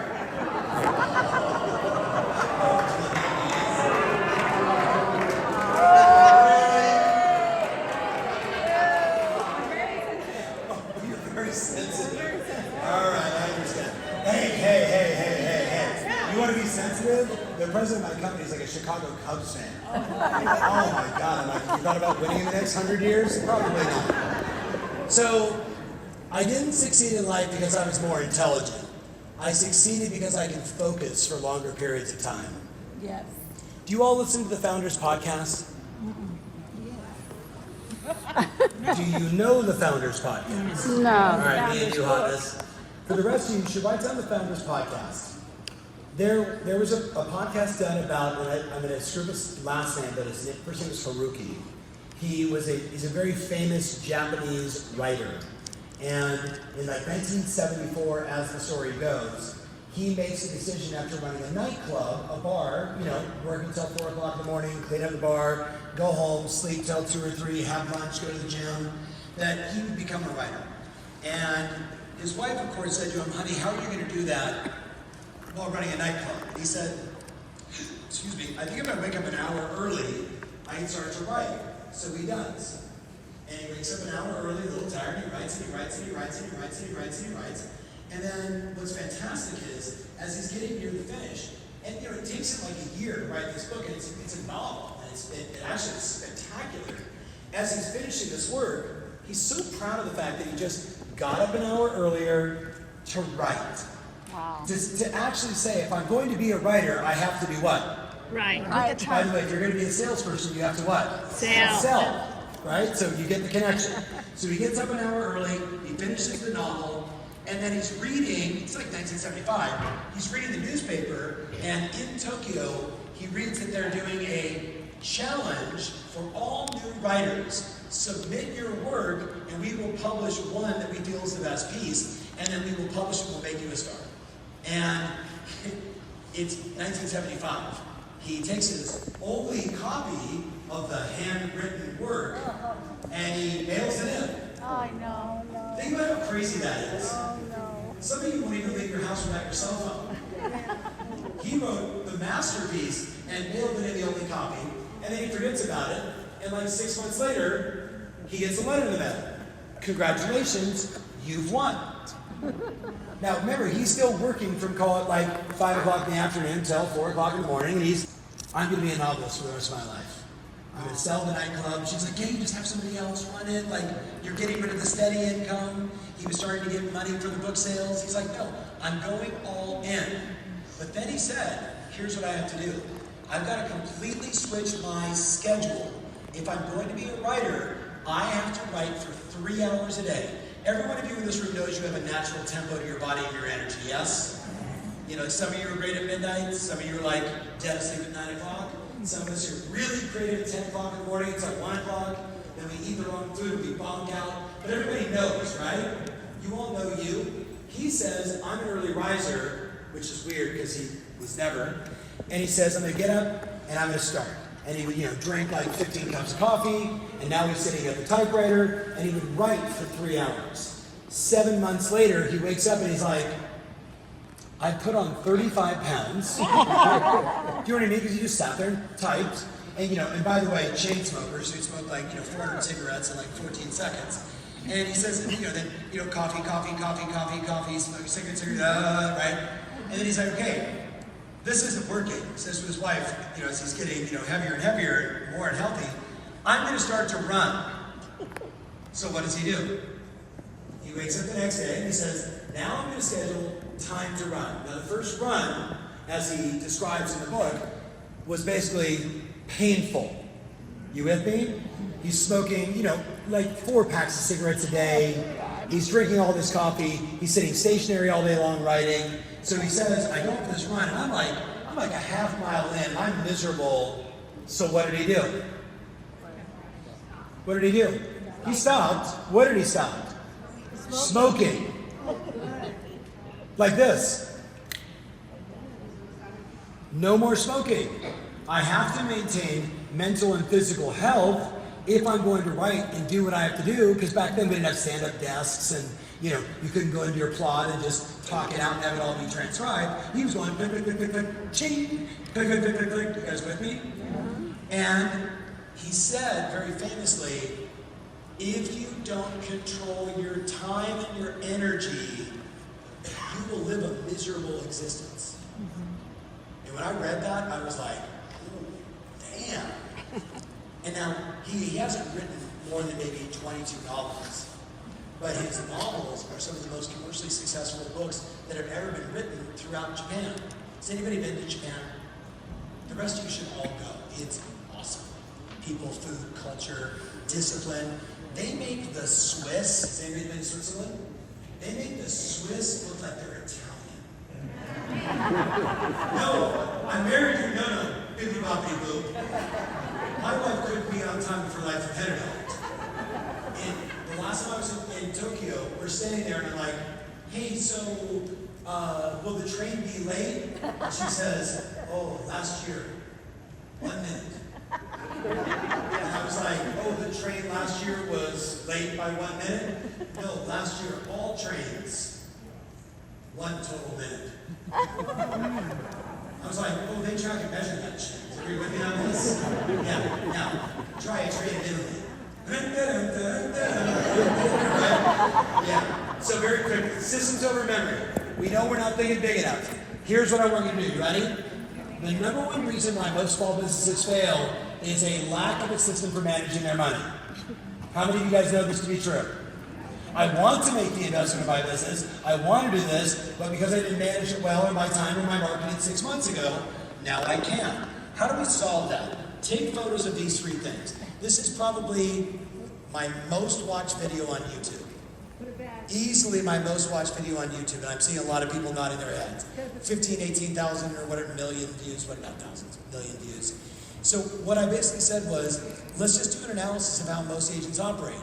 Most agents get a check, and it goes inside their personal account, meaning it's not inside an LLC, it's not inside a corporation, and I'd like to thank all of you for overpaying on your taxes and not getting proper write-offs and being a Dumas. Go to your accountant, go to whoever it is, and say, I need an LLC, what do you recommend? They say C Corp, smack them, get someone new. You with me? But you gotta have an LLC. Yes or no, my friends? And I'm not a tax person, but I know you should have an S Corp with your LLCs in it for the investments, for the house you buy for your kids, or whatever else you do. But then we look beyond that and say, well, what do like 15% of the best people do? This is what they do. they don't have to think about when taxes should be paid and do I have the money. They get a check and 35% goes inside their tax account. Automatically, every check, no questions asked. You don't want to think about it. The mistake is you think when you got a $10,000 check that you have $10,000. Right? How many of you know what I'm talking about? Right? And heaven forbid you sell a really expensive home. My client sold the Playboy Mansion for $100 million. Think about that. Think about that check. Was he happy? Yes. Got him a $360 million come list me call, Gary Gold, right? So 35% of your tax account, the percentage goes to your business, and a percentage goes to your home, and you decide that the very best of their system looks more like this. And this is just an example. Money goes to the tax account, call it like 35%, maybe 30% to run my business, maybe less, I don't know your business. But then when it comes into an investment account that goes cash and 529B if you want to pay for your kids' college, right? Which is weird because they'll just need AI now and colleges are in trouble, yes or no, guys? Yes. Biggest scam right now in the United States. Not for the education, the cost for the education. You guys with me on this? I didn't go to college. My son went to college. He cheated his way through his senior year. Let's talk more like he's not inside the room right now. It's called one gift of ChatGPT and suddenly straight A's. Fancy that. I didn't care because he was using AI and that's the future. You guys with me on this? You know right now in China, every child mandatory has to learn AI? No. Do you know in the US right now, most high schools, colleges, and they're like, we don't know what direction to go, so some are doing it and some aren't? How stupid is that? What do you think, it's a trend? Well, when's this AI thing gonna go away? Stupid, huh? Right or wrong, guys? Get your ChatGPT, get them Grok, get them Claude. We're gonna do all that stuff after the break. So, my advice, and we'll end with this, and then I'm going to bring up two of my buddies to have a quick little conversation. Take a look at this, because this is like, if I was working with you one-on-one, I don't know if any of these 8 are right for you, DG, but one might be right. And if one is right, let's attack that. You with me? Like, even if we just say, let's just make sure we're banking like the top 5%, which means you go to your bank and say, when a check comes in, a third goes here, and a third goes here, and the balance goes over here, and I want to split it this way from a savings standpoint. If you say, I want to buy more real estate than I don't have any cash, then invest all your money in REITs. Do publicly traded companies that pay you dividends, right? And get you cash flow. Like figure out what we're going to do because you're going to make a lot more money, right? Yes or yes, guys? Yes. Do you think Vegas is over? Or do you think it's just getting started? Just getting started. What's the best deal right now in Vegas? Anything you buy 10 years from now. Yes or no, guys? Yes. Anything you buy 20 years from now, you will be kicking yourself saying, why didn't I buy 10 more? Mm-hmm. Now, what are your 3 biggest expenses? Kids, food, house. A couple of my buddies know. In descending order. Your number 3 biggest, not your number 2, not your number 1, your number 3 biggest expense, taxes. Now some of you are like, what's he talking about? I never pay my taxes. They haven't found me yet. Oh, wow. But that's a big expense, yes or no? Yes. I lived in California forever. It was 51%. Every dollar, 51%. People are like, why'd you move to Texas? I'm like, I wanted to be in its air. It was in my 20-year vision. My son was at SMU. Thought I'd get him a crash pad. Then the pandemic hit, and I'm like, I'm out. Does that make sense? I still play in California, but damn. They're talking about taking the California tax for my level to 17 to 18%. 17 to 18% of every dollar. And then you pay Fed, right? And then. I'm like, nah, I'm not doing that. All right, number 2. This is the other big expense, and this is more expensive. There's what you earn, Vicki, and there's what you're capable of. The delta between the two is a really costly, big expense. You get me on this? But the number 1 biggest expense I see is at the end of the year, or at the end of 5 years, or at the end of 10 years, or at the end of their lifespan in real estate. That's a big expense. Turn to your buddy and say, he really wants you to make more money. He really wants you to make more money. We got to make more money. For you to make more money. I'm going to make more money. For you to make more money, do you need to close more deals? Yes, Yes. or no? Yes. Yes or no? Yes. For you to close more deals, do you need people in your corner that are maybe a little more aggressive, crazy, do whatever it takes? Yes or no? Yes. Can I introduce you to two of them? Yes. Okay, JJ, Gavin, you guys want to come up for a sec? Give these guys a big round of applause. This is the second time we've done this. Yes. Yeah. Dude, talk in the microphone. You got to tell them. Okay, so I sent my 17-year-old son the picture that says why most businesses fail, they don't manage their money. Yeah. He sends me back, hold on. Oh, wait. Can you take notes for me? The 17-year-old son. Yeah, take notes for me. Yeah. We'll do a one-on-one session. We'll make it one back. Turn around and introduce yourselves real fast, and then I'm going to ask you guys one technical question. Deal. Go. Gavin Ekstrom, Cross Country Mortgage, 30 years in the mortgage industry. Can I get our cross country loan officers to stand up? Are you still in the room? Okay, good. These are the individuals that will help you make more money, because one of the biggest problems I see most real estate agents make is they pre-diagnose the client. Stop. Let the professionals diagnose the client. They are the professionals. Okay? All right, what's the question? Let's go to JJ. JJ Mazzo, Cross Country Mortgage, 30 years in the business as well. Super blessed to be here, but most importantly, solutions and a predictive process. Probably the most important thing to be able to focus on. Okay, he's my first client. Hey, give him a big round of applause. I'm going to show you something. Talking to Palmer Lucky, he said the following, like, when you do well and you have enough confidence, you can afford to be a little eccentric. You guys with me on this? Yeah. Now for him, that means a mullet. And he wears Hawaiian shirts and shorts every day, and that's his business attire. I'm like, do you wear that when you go to the White House? When you have government meetings? He goes, I have a suit.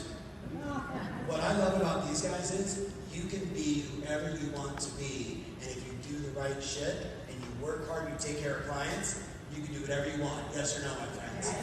So like, I remember when I would meet people 30 years ago that had tats up and down their arms, you were like, holy shit, biker gang. Right? And now you go, oh, the #1 lender in the country. Like, but that's because you follow the right system.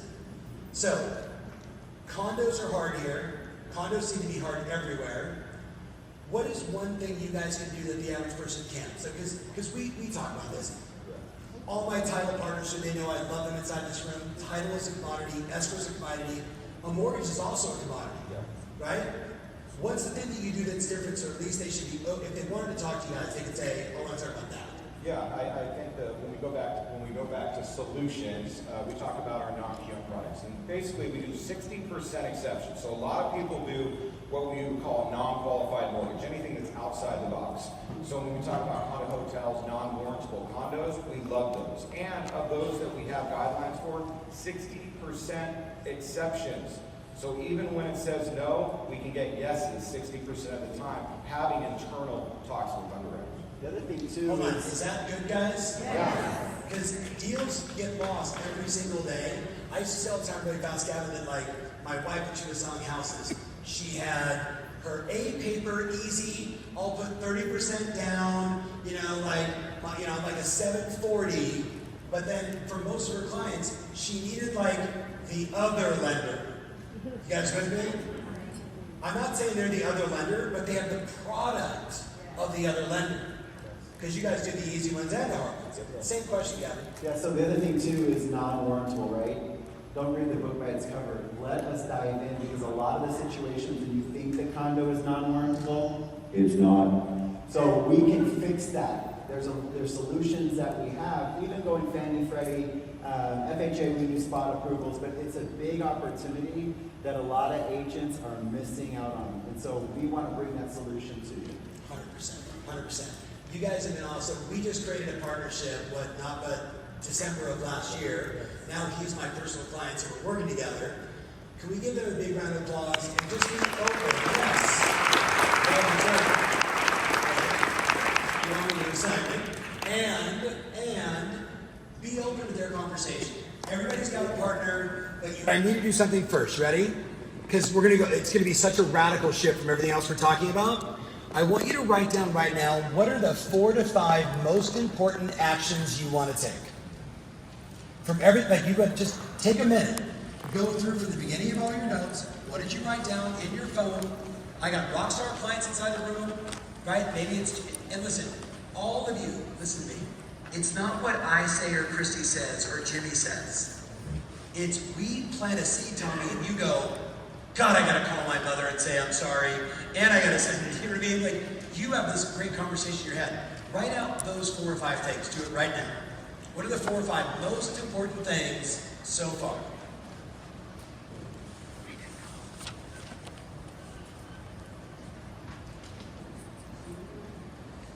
Great. What are your 4 or 5 things?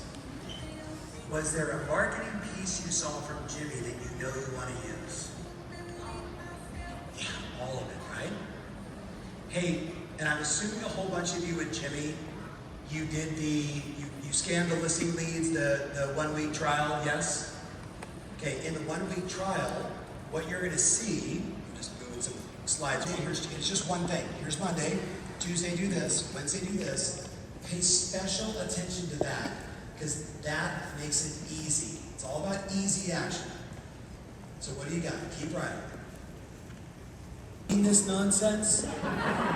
If you are, text nonsense to 702-555 and I'll give you a $50 Starbucks gift card and you will get no text messages. Because if everybody's marketing looks the same, what do they do with it? They go bill, trash, bill, trash. So I'm not saying you, bad marketing, do this.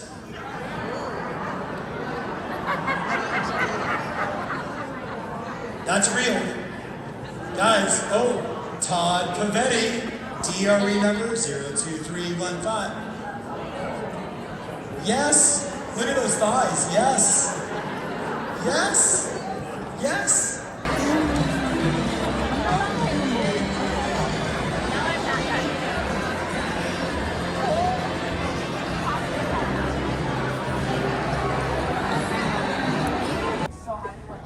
And the timing for this, so what, 7:30? Yeah. It's very nice. Oh, hi. You getting me stretching?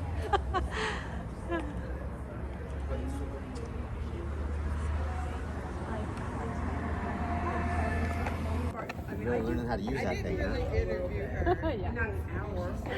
Then I got I would do it. Back in the seminar. back into seminar.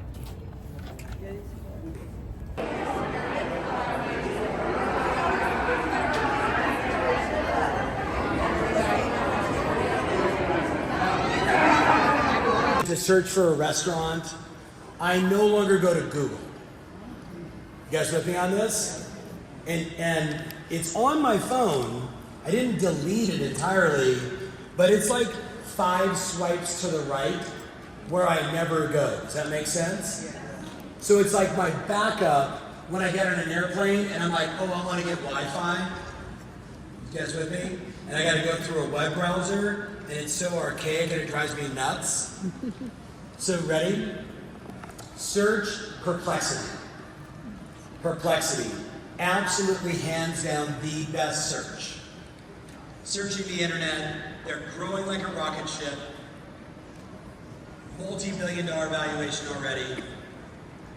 And when you get on it and you start playing around with it, you'll know why you never go to Google again.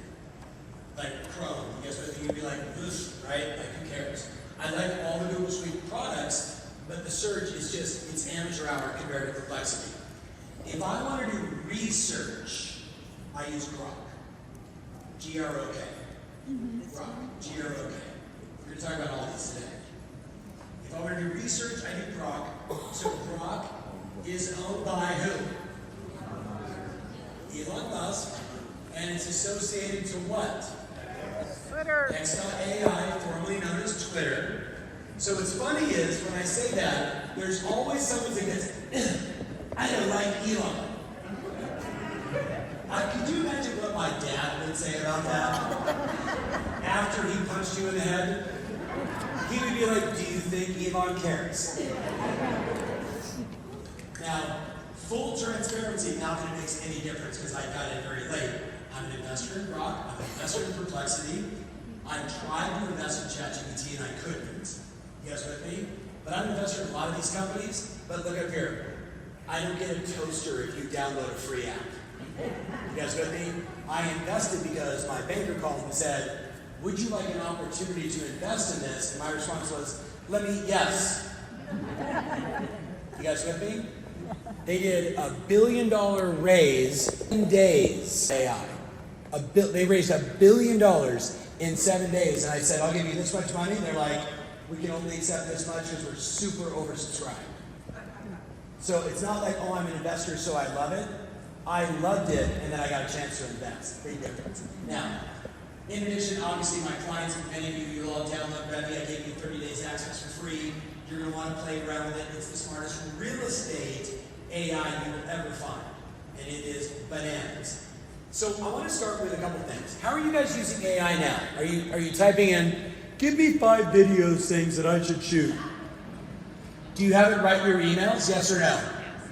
Yes or no? Yes. Or do you have it maybe correct your emails? Yes. After you saw Christy today, are you now thinking differently about how you can use AI? Yes.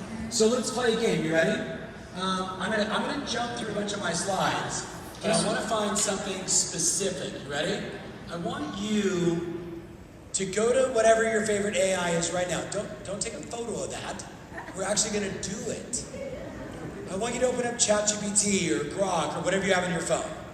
Is everybody with me? Open it up, and I'm going to give you the first sort of taste of we're going into a world now where we don't search for it anymore, we ask for it. And that may seem like a little subtle difference, but it has the Google guys very nervous.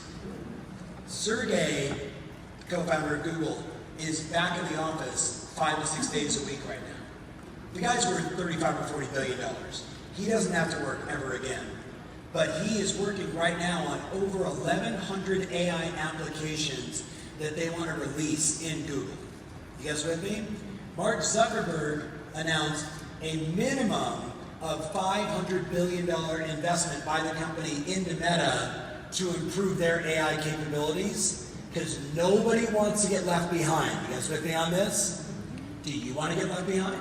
No. So here's what I want you to do.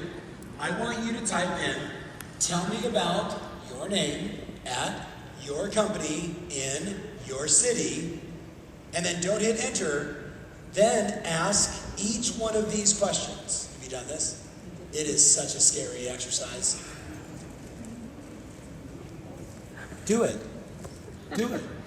We did it yesterday in class. What's your title attack? Oh, and Jason, I love it. You fill in your name, and then you say, ready? How do I show up on an AI search? What blind spots do you see in my online presence related to AI search? Based upon what you know about the future of online search and the role AI has in it, what actions can I take right now as a real estate agent to be discovered by more buyers and sellers to dominate the search? You guys got it? Now, you should do this. It's not a bad thing. It's like, hey, you're really good here, but you really get your LinkedIn profile better. You should redo your Google business page. You should change this. And now at least you know, I need to go fix that stuff. Is that valuable, yes or no? Yeah. This is what I use on it when someone says to me, yeah, I'm just not sure about AI. You know, I'm the number 5 agent in Beverly Hills, and everyone knows who I am. And I'm like, I know, and I love you, you've been a client forever, do this, and then they go like this. Oh, shit, there's a lot of holes to fix. I'm like, right, let's fix the holes. Does that make sense? Now, have you guys done the assignment yet? And what does it say? Getting a lot? Wow. Is it telling you all the holes to fix? Because the end is, based on what you know, what recommendations you have. I love like my search. You're like, I love my search. It says, Claudia, you're fabulous. Yes! Let me see. DG. I mean, look at this. Literally, it's telling him what actions can you take. You should optimize your Google business page profile, regular updates with SEO-friendly descriptions, keywords, and now watch this. Now that David has literally, call it 5 paragraphs of very precise details of what you should do, should he not now say, please convert this into a checklist of activities so I can hand it to my marketing director? How many of you are with me on this? Got it? Did you talk to my son?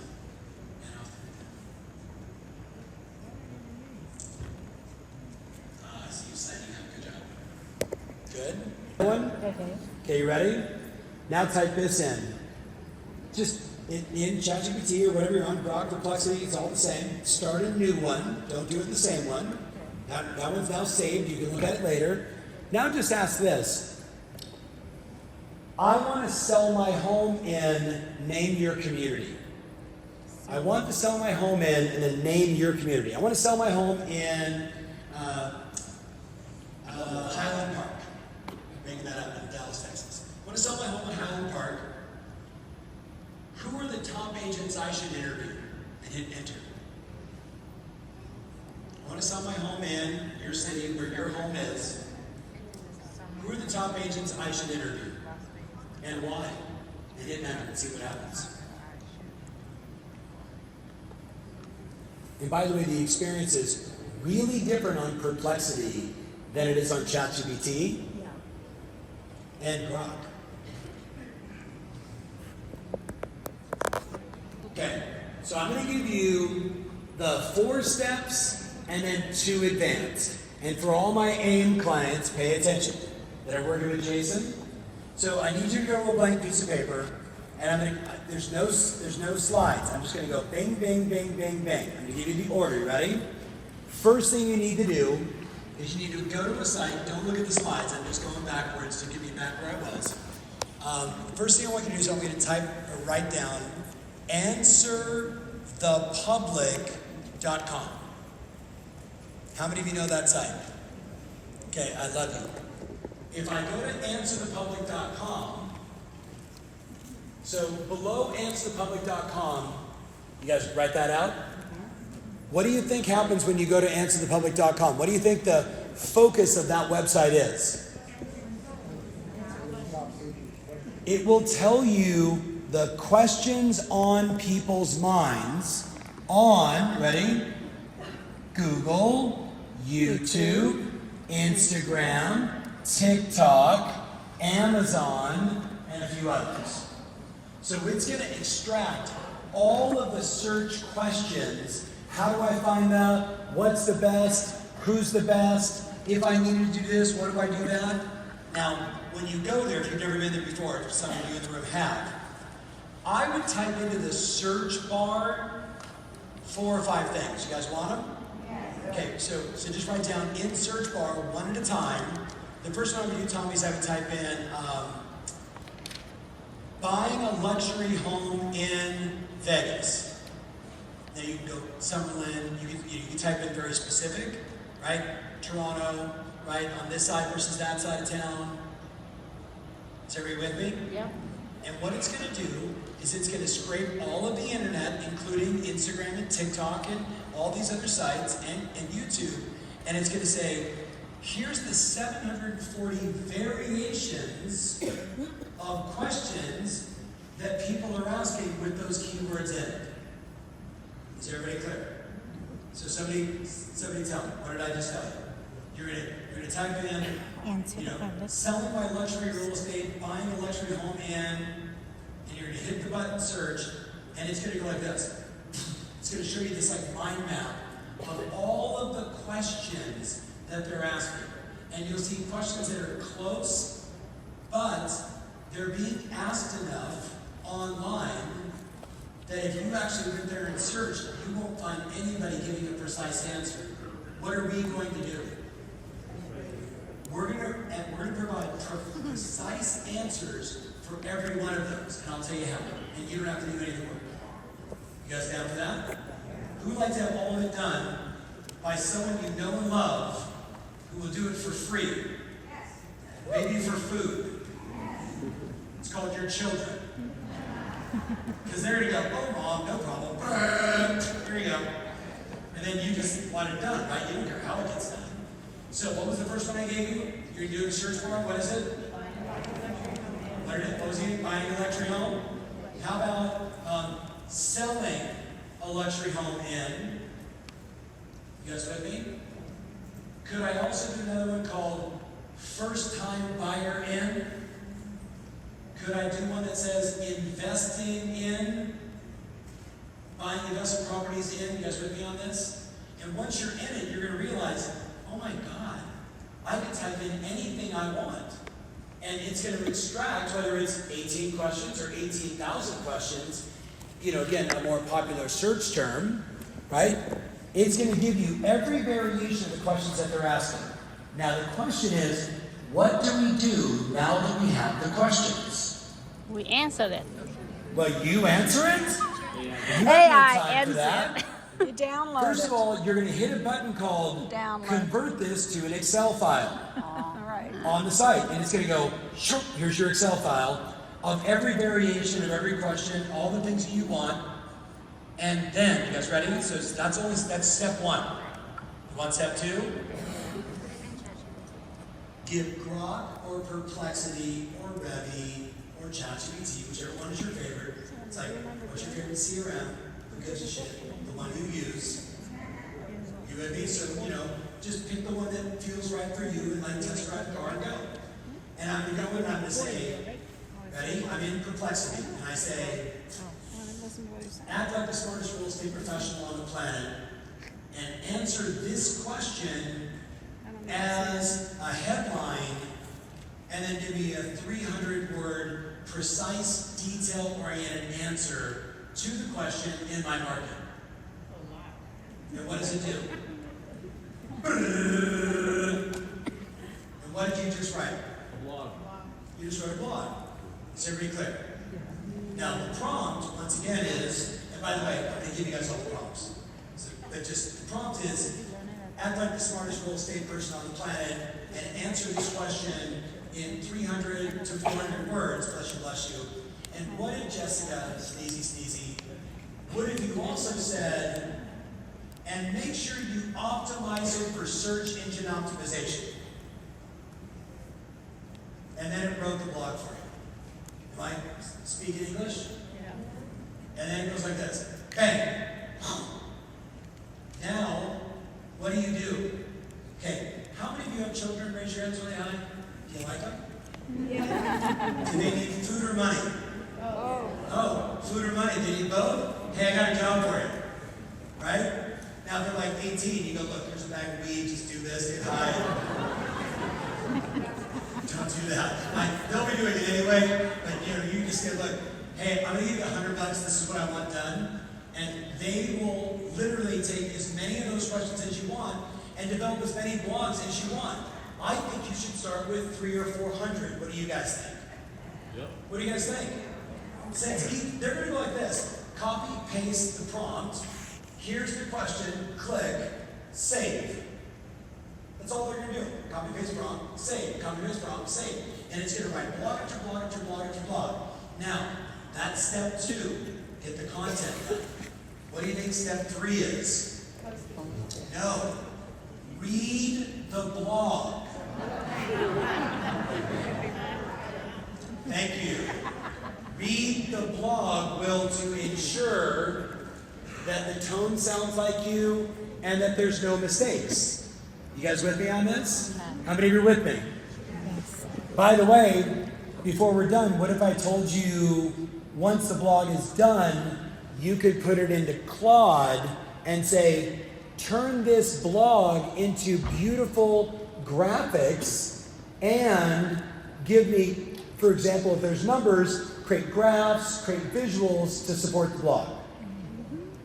And that's in Claude, and that AI tool is in your budget. Free! Okay, but I'm only at step 3. What's step 3? Read the blog before you publish. What is step 4? What is step? Well, I would say step 4 is publish the blog. Now, can I tell you all the places you should publish the blog? You guys ready to write? Okay. I would post the blog, no order of importance. I would post it on my Google business page.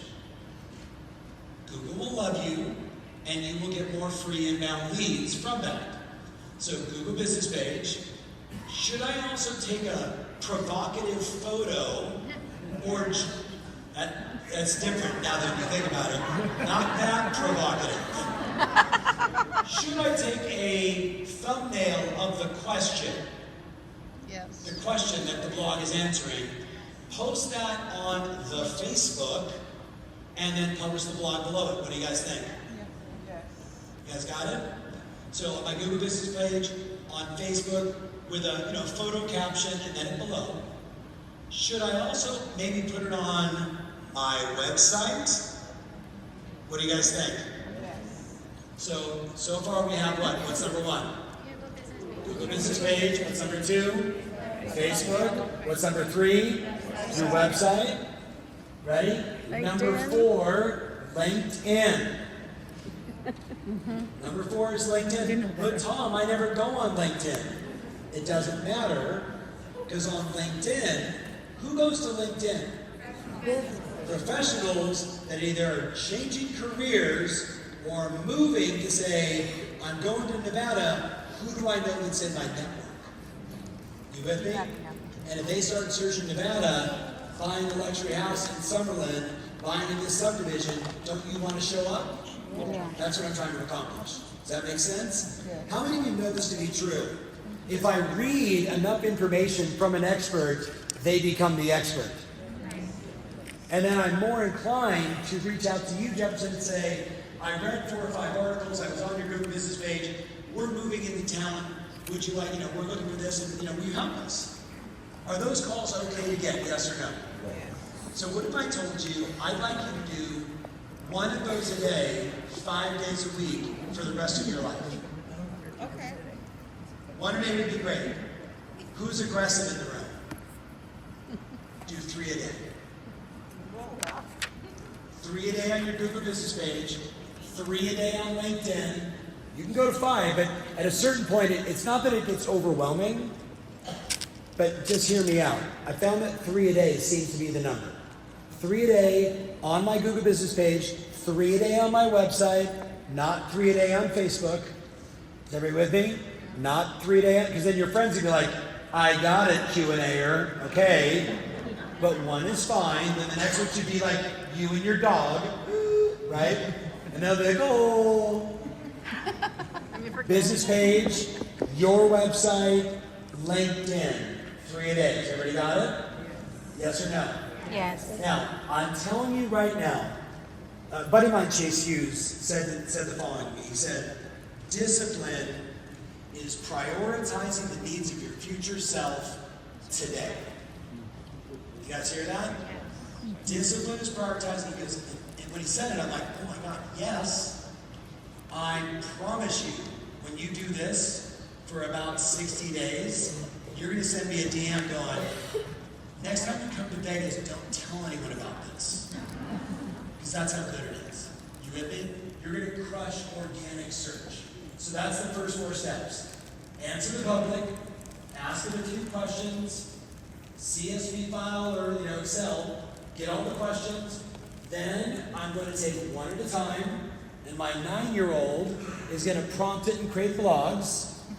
What's step 3? You have to read it, and then edit, tweak. Well, I'd kind of say it this way. I'd like to add this anecdotal note to it. What's step 4? Post it everywhere. Now, do you want to go to the next level? Yes or no? Yes. Okay. 5. Ready? The blog is there. Now I'm going to say, please convert this blog into a 45-second video script. And it's going to take the 300-word blog, the 400-word blog, and now it's going to be like this. shoot, into a script. Now, how many of you have ever done videos before? Ever, raise your hands real high. Okay. At this point, do I have to say to you, don't just say convert it to a script, say, please start with a compelling hook, a reason to listen. Then give me the 45 seconds and offer or suggest a CTA. Does that make sense? So instead of you going, no one needs a realtor video like this. Hey! No one needs that shit. Stop saying hey. I love this one. Hey friends! I'm like watching like, who am I with right now? I thought I was by myself watching this video. It's like we lose common sense with video. Okay, so number 5 is what? Convert the blog into. Now, tell your buddy the likelihood of you filming 300 YouTube Shorts, Instagram Reels, Facebook Reels. What is the likelihood of you doing that? Tell your buddy. What is the likelihood? No, don't ask the question. I want the answer. What's the likelihood?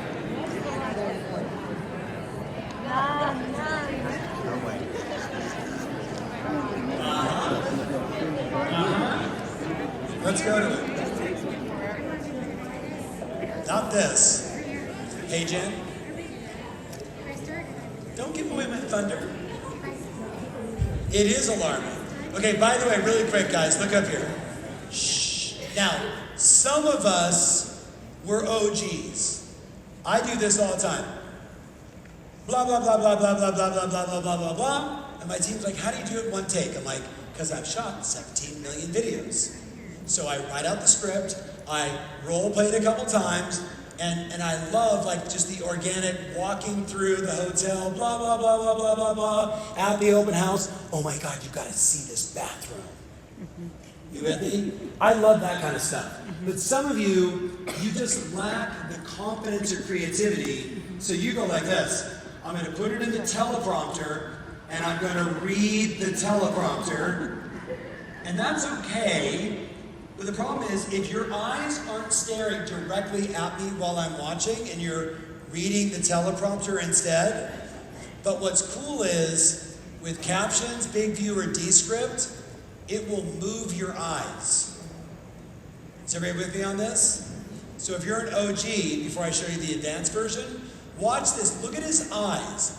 The camera is up here. Where should he be looking? Up. This will have you centered up with the prospect, the person watching the video, but if it's looking off or looking right or left, it's weird. So here he is just reading the teleprompter. Guess who's gearing up for the 2026 FIFA World Cup? Yep, Orange County's making some moves. 3 iconic fields might host teams for their prep and training. You've got Jack Hammond in Costa Mesa, Great Park in Irvine, and World Cup soccer. Guess who's gearing up for the 2026 FIFA World Cup? Yep, Orange County's making some moves. 3 iconic fields might host teams for their prep and training. You've got Jack Hammond. Now, so if it could just move your eyes, that's pretty cool, yes or no? So I was at this conference. Some of my clients know I attend some pretty weird conferences that have nothing to do with real estate. This one's called Abundance 360. There's 360 people around the world. We all show up, we spend 3 days together, and I am the dumbest person in the room. You guys with me? The first one I went, I'm like, 2016, it's $25,000 to go. You with me? In 2016.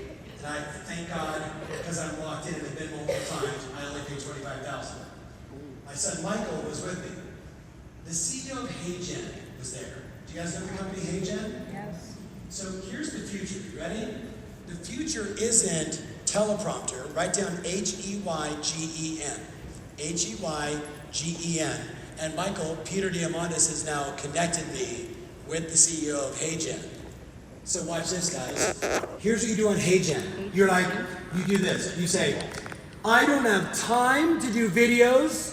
And the truth is, I don't like them. I don't like having to film. I don't like the way I look. It drives me crazy. My clients don't care. And after you're done with all the lies, you go to HeyGen and it says, ready to build your avatar? And you go, oh, this is gonna be weird. And you hit the button and on your camera it says, just start talking. You're like, hi, my name is Tom Ferry and I'm a real estate coach and I'm married for 31 years and excited about, being married for 32 years and I've got 2 great boys and, Michael's doing this and Steven's doing that. And sometimes we take the dog out and I'm just talking nonsense, right? And it's capturing me. You guys with me? Yeah. And then it's done. And then here's what's really fun. 2 years ago when I got on this is what it looked like. The animated AI version, I'd write the script, upload it to HeyGen, and it would make me do whatever was on the script. You guys with me on this? But it looked like this 2 years ago. You guys know what I'm talking about? Like it was coming, it was close, but it was way off. 6 months ago, it got really fast.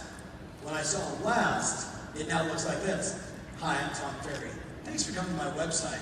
One of the questions I get asked the most is, and it does you perfectly. Where do you think it's going to be in 6 months? Deepfake is an understatement. It will be unrecognizable, the difference between you and your AI. Actually, that's not true, because your AI will say it perfectly. Oh, but we will get to the point, my friends, in the next 5 to 7 years, every one of us will have a robot. You guys ready for that? Oh, wait, you mean you don't want someone to do your laundry, take care of your house, wash your car? You know what I want a robot for? I want a robot for my 97-year-old mother-in-law who lives with me, and when my wife and I leave for an hour to go walk the dog, you don't think in the back of my mind I'm thinking, is Nana okay? Nana would love a robot. I show her all the stuff that Elon Musk building, and she's like, kind of cute. You with me on this? She's like, do they come in Italian? But that's getting ahead of myself. So, ladies, could you one time, for a minute, just talk to HeyGen, let it capture you, and then literally go back to your 17-year-old and say, now that we've done the blog and you posted it for me, now take it to HeyGen, upload it into my avatar, and now I've got YouTube Shorts, Instagram Reels, Facebook Reels, and TikTok. And you didn't have to film. Will it change my clothes? Okay, tell your buddy, what are you thinking right now? Tell your buddy, what are you thinking right now? Will it change your clothes? Say again? Outfits? Will it provide outfits? Thank you. What did he say? You can change your outfit. You're gonna need it. You can wear purple. Too excited. Oh, it does sound pretty. Yes. Yes. All right. So let me show you 2 more on the way down here. So what if you then took that blog and you wanted to create a beautiful HTML email to email it to your database? Would that be a good idea? What do you guys think? How many of you here besides me do not know how to code? Oh no, we're screwed. Or we could build web pages, we could build apps, we could prompt AI to generate the code line by line, and it looks like this, my friends. Here's the prompt. You took some MLS data, you gave it this prompt, you gave it this artifact, and what's it doing in real time? It's writing code, so you ultimately, my friends, get this. Let me show it to you again. You might want to, I don't know, take a photo. No, I'm going to give you all the slides. But like, do you realize you can literally go into your MLS and say, give me the last 30 days of all transactions in the entire valley, convert to a CSV file. Can you copy and paste? Okay, so the 3 of you can do this, the rest of you're out. You can right click, and then left click, I think it is, and then you add it here, oops, sorry. You add it here, and then you add this prompt, and then you hit that button, and then it builds this for you. Oops. That's Jason, by the way. I don't know why my little clicker's going a little funky here. And by the way, do you see that that's moving? And look what it's doing. Property features, 3 bedrooms versus 4, market insights, here's all the scoop. And you did it literally by like this. Here's the MLS data. Write me a beautiful email with moving graphics and da-da-da-da-da, and it just goes, okay, bang, done. And then you know what you do? I don't know why it keeps doing that for whatever reason, but it's okay. Then you know what you do? See that button up there? What does it say? You go copy, and then you go to whatever email service, and you go paste, and you email it to your database. I know that's like 3 steps. You know what I mean? Like, oh, it's overwhelming. I have to copy and paste, and then hit send the email. Exciting, yes or no? Yes. And then, could you also either yourself or your HN take that same piece, that same blog, that same day that you emailed to your database, post it on your Google Business page, post it on LinkedIn, did everything else? Could you then also do this because you're crazy? As they say, it is location, location, location. That is especially true in the South Nashville neighborhood of Oak Hill. You guys see the green where screen? Whether you live on the west or east side of the I-65 corridor, my goodness, what a big difference it is in terms of home values. West side properties in the Oak Hill neighborhood south of Nashville, they sell for significantly more than those homes on... You guys got the idea? Okay. You know, take a photo of that so you get all the slides. Tell your buddies so far, before I show you the last one, tell your buddy what you're actually going to do.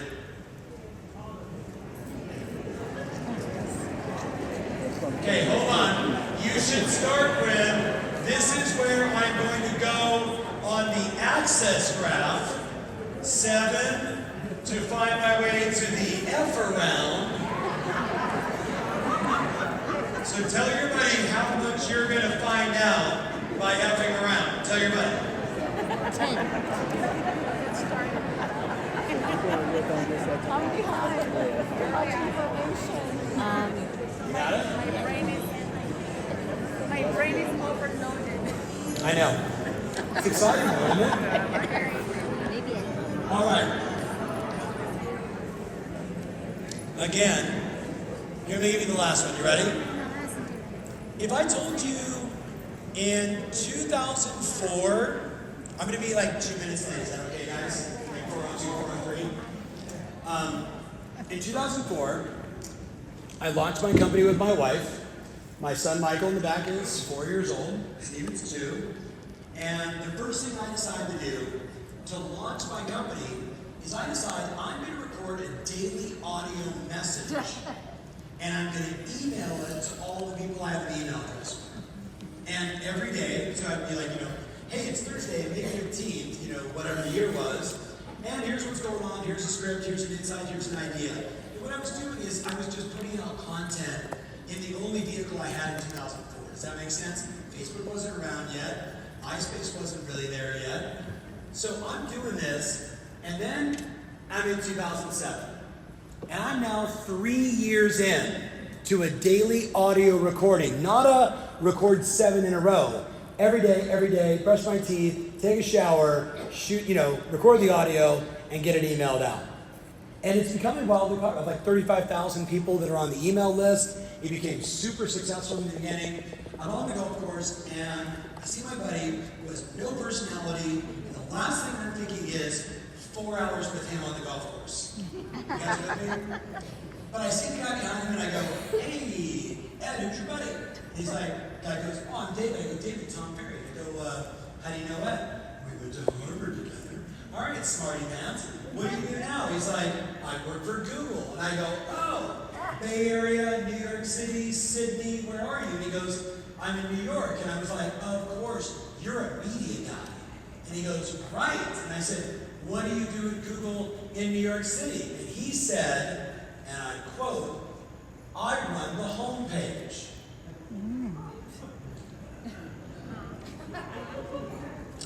Would you like to play play golf with me today? Would you like a bathroom? Would you like a Bloody Mary and a steak sandwich? Like, I literally made him drive my golf cart, and I just like this. So what about this? And what about that?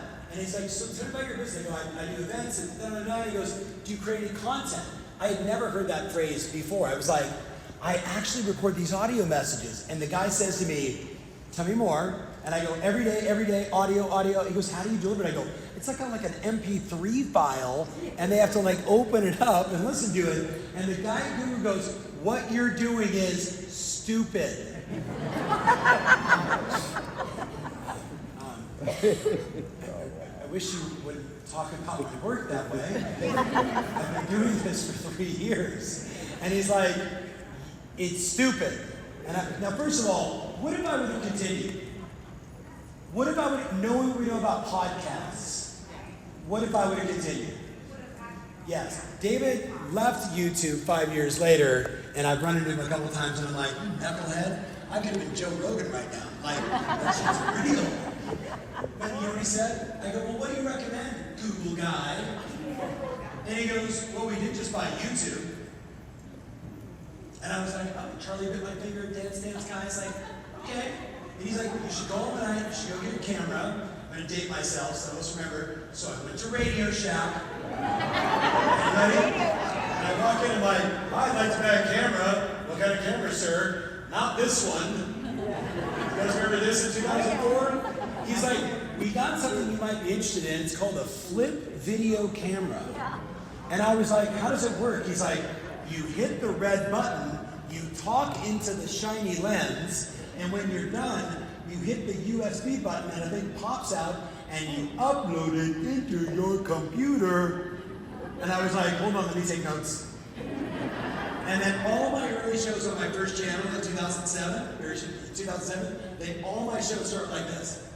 Hi, welcome to Tom Ferry Show. And they end with, get out there. And why did I not say to somebody on my team, could you come in and hit the button for me? Like, such a dumbass. But knowing what I know now, was that a good move? What do you guys think? Everywhere I go in the world, someone's like, oh my God. Well, I'm on the Charles River with my family in Michael, where's the Charles River in? No, it's in Prague, in the Czech Republic. And I'm walking across this thing, and this guy goes, Tom Ferry! And I'm like, yeah. I go, hi, I'm Tom, how are you? And he's like, Tom Ferry, sales power. And I'm like, are you with Remax? He goes, yes, strategy matters. He's like, starts saying all my lines. And I'm like, it's like, selfie. I'm like, no freaking English. Click. And my wife's going, this is getting weird. But was that a good thing for my brand? What do you guys think? Yeah. Of course. Is it too late for you? No. No, but what do people want more than anything today? They want podcasts. 2 ways to do it. Notebook LM is free. We'll end with this. Actually, I got one more thing. Notebook LM. Here's all you're gonna do. It's free. It's so good that Google bought it. It's free. You can drop 50 pieces of content, copy, paste, all the recent sales, market update, David Childers, KCM, Keeping Current Matters content. You drop it all inside there, and you hit go, all that stuff, and then this is what happens. Ready? Hey everyone, welcome to your personalized deep dive. We're going to be talking about the Franklin, Tennessee real estate market. Oh, Franklin, Tennessee. You know, we know that you are interested in what's happening with homes in the area, so Yes. we've put together this deep dive just for you. It's such a cool area. It really is. I mean, I love that blend of Southern charm, but it also has that modern feel. You know, it's a little luxurious, and it's no wonder it's become such a desirable place to live. Yeah. So to kind of get a clearer picture of, you know, what is going on in the market, we've got some really interesting sources for you guys today. Oh, absolutely. First off, we're going to be hearing from Jason Pantana. Okay. He is a trusted local real estate expert. Now, how fast can you create podcasts now? the AI is talking. Now, ready? Say to me, but Tom, I want it in my voice. Tom, I want it in my voice. Oh, okay. Go to 11 Labs and go, may I have a dog face in the banana pouch? And it gets your voice, and it does the same exact thing in your voice. Valuable, yes or no? Yes. Now, go back to the very beginning. I want to be the most found person online through AI. Answer the public. Do the prompts. Have the blogs written. You guys with me on this? Read them. Edit. Post them everywhere. Go one step further. 5. Hey Jen or you, get it done on video. Instagram Reels, YouTube Shorts, TikTok. Now all of a sudden, you're a content machine, and all of this can be done by a 17-year-old for food. Is everybody with me on this? This is in your budget, yes? But if you're not done, you're then going to use Claude to build all the beautiful HTML emails and the graphs and the websites and everything else, and you don't have to be a computer programmer. You just have to tell it what you want it to do, and it will do it. And if you go, that didn't look right, then you can go to ChatGPT and say, I need you to build me a prompt for this. I want it to do this and this and this and this, but I don't know how to say that to Claude. What do you recommend? And it writes the prompt. Then you go, maze, go. Does that make sense? Can you do it? Yes or yes? Yes. Of course. Now, we're talking about how to do everything more, faster, and better. You guys got that, right? Now, a bunch of you, I didn't know, a bunch of you are already working with Jason. So congratulations. For the rest of you, how many of you think if you spent a couple hours a month working on one specific thing in AI, over time you could get pretty good? Yes. What do you guys think? Yes. Okay, this may be right for some of you. Jason does this marketing academy. It's only AI, but it's AI to get you business. The cost is like $199 a month, but if you do TF50, you only pay half that price for as long as you want to be in. If you don't like it, cancel anytime, I don't care. Jason cares, but I don't care. Because Jason's at home right now and I'm teaching his material. Does that make sense? You guys got that? Hit the QR code, save it for later, do something with that tonight. Now, tell everybody, before I do one last thing, tell everybody real quick, what are you going to do from this AI discussion? Tell everybody, go. What are you going to do? Over the next 30, 60, 90 days, as you're trying new things, what's going to happen? You're going to jump off the cliff of, oh my God, where's Tom Ferry? You can DM me on Instagram and say, ah! And I'm going to remind you, most people quit here. Most people quit right before you catch the fire and momentum that takes you to the next level. So don't quit on yourselves. You guys with me? Don't quit, don't quit, don't quit. So very fast. Do you guys see those medals? Yes. I don't know how I missed it, but that's my cousin, that's Michael, that's Stephen, and they're actually looking at my Uncle Frank. My Uncle Frank died 2 days before his 101st birthday. Wow. He was the last survivor of the 506 101st Airborne Division who paratrooped in on D-Day. You guys with me? Yeah. And I show you this because that day, my son Michael, who's in the back of the room, a history major at SMU, my son Stephen, Frank was a tennis player, so he would fly from Boston to California to watch my younger son play tennis. Michael starts asking about what was that experience like. I want you to imagine for a second, guys. The Japanese bombed Pearl Harbor, everybody races down to sign up. He walks in the room, it's like Army, Navy, Airborne. He didn't know what Airborne was, but it was $25 extra per month. So he and all the Italians line up, and he says, I sign up, I go through the 18 months of basic training, I'm jumping out of airplanes, I've never been. Bring a business card, all my coaching clients, come see me. Bring it is a charge. At the end.